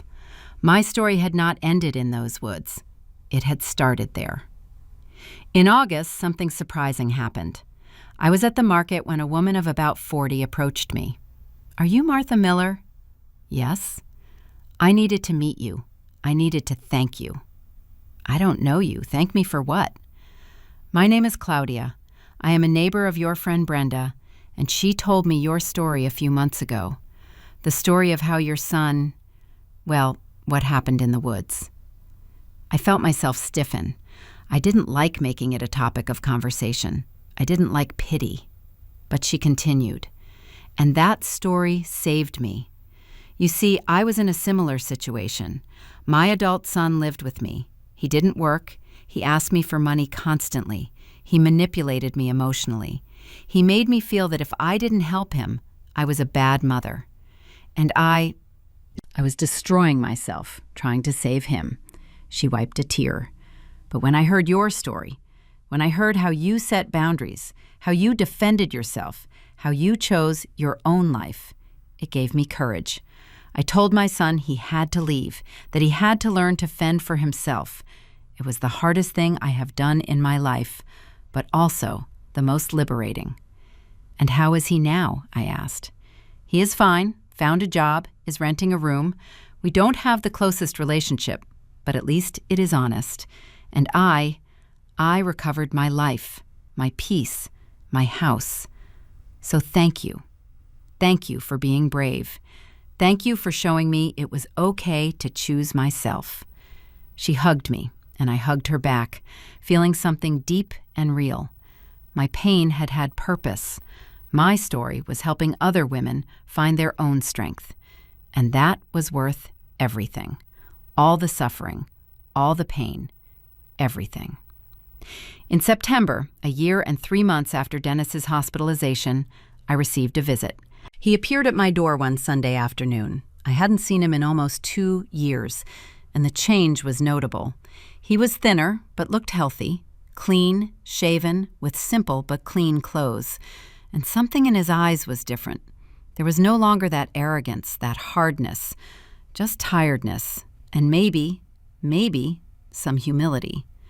"Hi, Mom," he said with a soft voice. I stayed in the door without inviting him in. "Hi, Dennis. I know I have no right to be here. I know you should probably slam the door in my face, but I came to tell you something. And then I'm leaving. I'm not going to ask you for anything. Just, I need you to listen." "I'm listening." He breathed deep. "I have been in therapy for almost a year. Individual therapy, group therapy. I have been working on myself, trying to understand who I am without the excuses, without blaming others. And," his voice cracked, "and I understood something. I understood that you didn't hurt me. I hurt you. I understood it wasn't you who broke our relationship. It was me. I made that decision in the woods. I chose money over you. I left you there. And then I had the nerve to victimize myself when you faced the consequences." Tears rolled down his face. "I have spent this year trying to become someone who deserves your forgiveness. I don't know if I have achieved it, probably not, but I am trying. I work construction Monday to Saturday. I live in a small but honest room. I go to therapy every Thursday. I am paying my debts little by little. I am rebuilding myself, not for you, for me, because I need to be able to look at myself in the mirror without hating myself." I stayed silent, letting him speak, letting him empty everything he had carried. I didn't come to ask for forgiveness. He continued, "Because I know I don't deserve it. I came to tell you that I understood. I understood that what I did was monstrous, that there is no justification, that I betrayed everything you taught me, and that if I spent the rest of my life trying to compensate for it, it would never be enough." "Did you finish?" I asked with a soft voice. "Yes." "Good. Now listen to me." He took a step back, preparing for whatever I might say. "I forgive you." He opened his eyes with surprise. "What?" "I forgive you, Dennis. Not because you deserve it. Not because what you did is right. I forgive you because I need to let go. Because carrying hate and resentment was hurting me, not you. I forgive you to free myself, not to free you." "Mom, but..." I raised my hand, stopping him. Forgiving does not mean forgetting. It does not mean we are going to go back to being what we were. That no longer exists. That son and that mother died in those woods. We are different people now. I understand. And although I forgive you, I need you to understand that our relationship, if there is going to be one, is going to be completely different. It is going to have very clear boundaries. It is going to require time, much time, and it is going to depend on your actions, not your words. I understand, he repeated. I don't expect anything more than that. Good. We stood in silence for a moment. The wind moved the leaves of the apple tree. That tree looks beautiful, he commented. I remember when Dad planted it. Yes, it has survived many storms, but it keeps giving fruit. He understood the symbolism. He nodded. It is okay, Mom. Thank you for listening to me. I am going to leave now. But can I come back? Someday. Not soon, but someday. Call me in 6 months, I said. If by then you are still in therapy, if you are still working, if you are still the person you seem to be becoming, we can have a coffee in a neutral place and talk. 6 months. 6 months. If you have really changed, 6 months is nothing. If you haven't changed, 6 months will give you enough time to fall again, and then we will both know the truth. He nodded, accepting the conditions. Agreed. 6 months. He turned to leave, took 3 steps, then turned around. Mom, one last thing. Yes, I love you. I know I have no right to say it. I know my actions said the opposite. But it is true. I have always loved you. Just that I did it in a very wrong way. I didn't answer, just nodded. He left, and I closed the door. I didn't cry. I didn't feel relieved. I didn't feel worse either. I just felt at peace with my decision. I had given him a chance, but with conditions, with limits, with protection for myself, and that was all I could give in this moment. That night, I wrote in my diary. Today I saw Dennis. He seems to be changing. I want to believe it. But I have learned that words are easy. Sustained actions are hard. I gave him 6 months. If he has really changed, I will know then. And maybe, just maybe, we can build something new. Not what we had. That is dead and buried. But something different, something more honest, something with healthy boundaries. But if he hasn't changed, if this was just another performance, I will also be fine. Because I no longer need his love to validate my existence. I no longer need his presence to feel complete. I learned to be complete alone. And that is the most valuable lesson of all.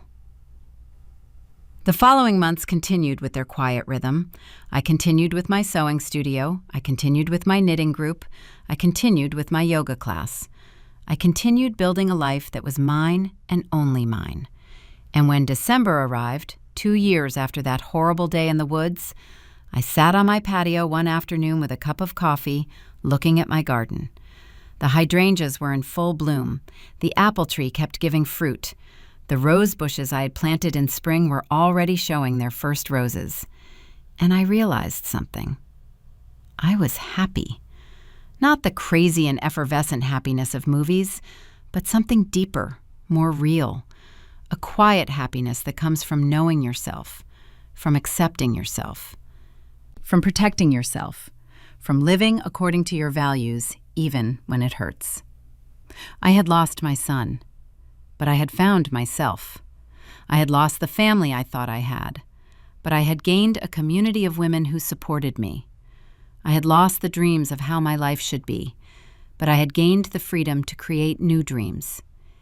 And in the end, at the end of everything, that was enough. My phone rang. It was Dennis. It had been exactly 6 months since his visit. I let it ring 3 times before answering. Hi, Dennis. Hi, Mom. It has been 6 months. I know. I am still in therapy. I am still working. I got a better job as an engineer's assistant in a small company. I am still paying my debts. I am still trying to be better. I am glad. Can we have that coffee? I looked toward my garden, toward the apple tree, toward the flowers I had planted. Yes, I said finally, we can have that coffee. Saturday at 3, downtown, 1 hour, nothing more. Thanks, Mom. Thanks. Don't thank me yet, I said. This does not mean everything is forgiven and forgotten. It means I am giving you the opportunity to show me who you are now. The rest depends on you. I understand. I hung up the phone and looked at my garden again. I didn't know what would happen on Saturday. I didn't know if Dennis had really changed. I didn't know if someday we could have a true relationship. But I knew something with absolute certainty. No matter what happened, I was going to be fine. Because I had learned the most important lesson of my life. You cannot control the actions of others. You cannot control if they love you well. You cannot control if they value you. But you can control how you treat yourself. You can control your limits. You can control your dignity. And you can choose to live with honor, with strength, with self-love, no matter what others do. That is true freedom. And that freedom, no one can take from me. If my story helps a single woman open her eyes, set boundaries, and choose herself, it will have been worth it. Everything will have been worth it. Because in the end, it's not about how long we live, but how we live, with truth, dignity, and self-respect. And I, Martha Miller, after 62 years in this world, finally learned to live that way. And that is more than enough. Sometimes, looking back, I wonder if people will believe this, or if they'll think it's just a fictional story. But deep down, I know the truth is stranger than fiction. Thank you for listening until the end.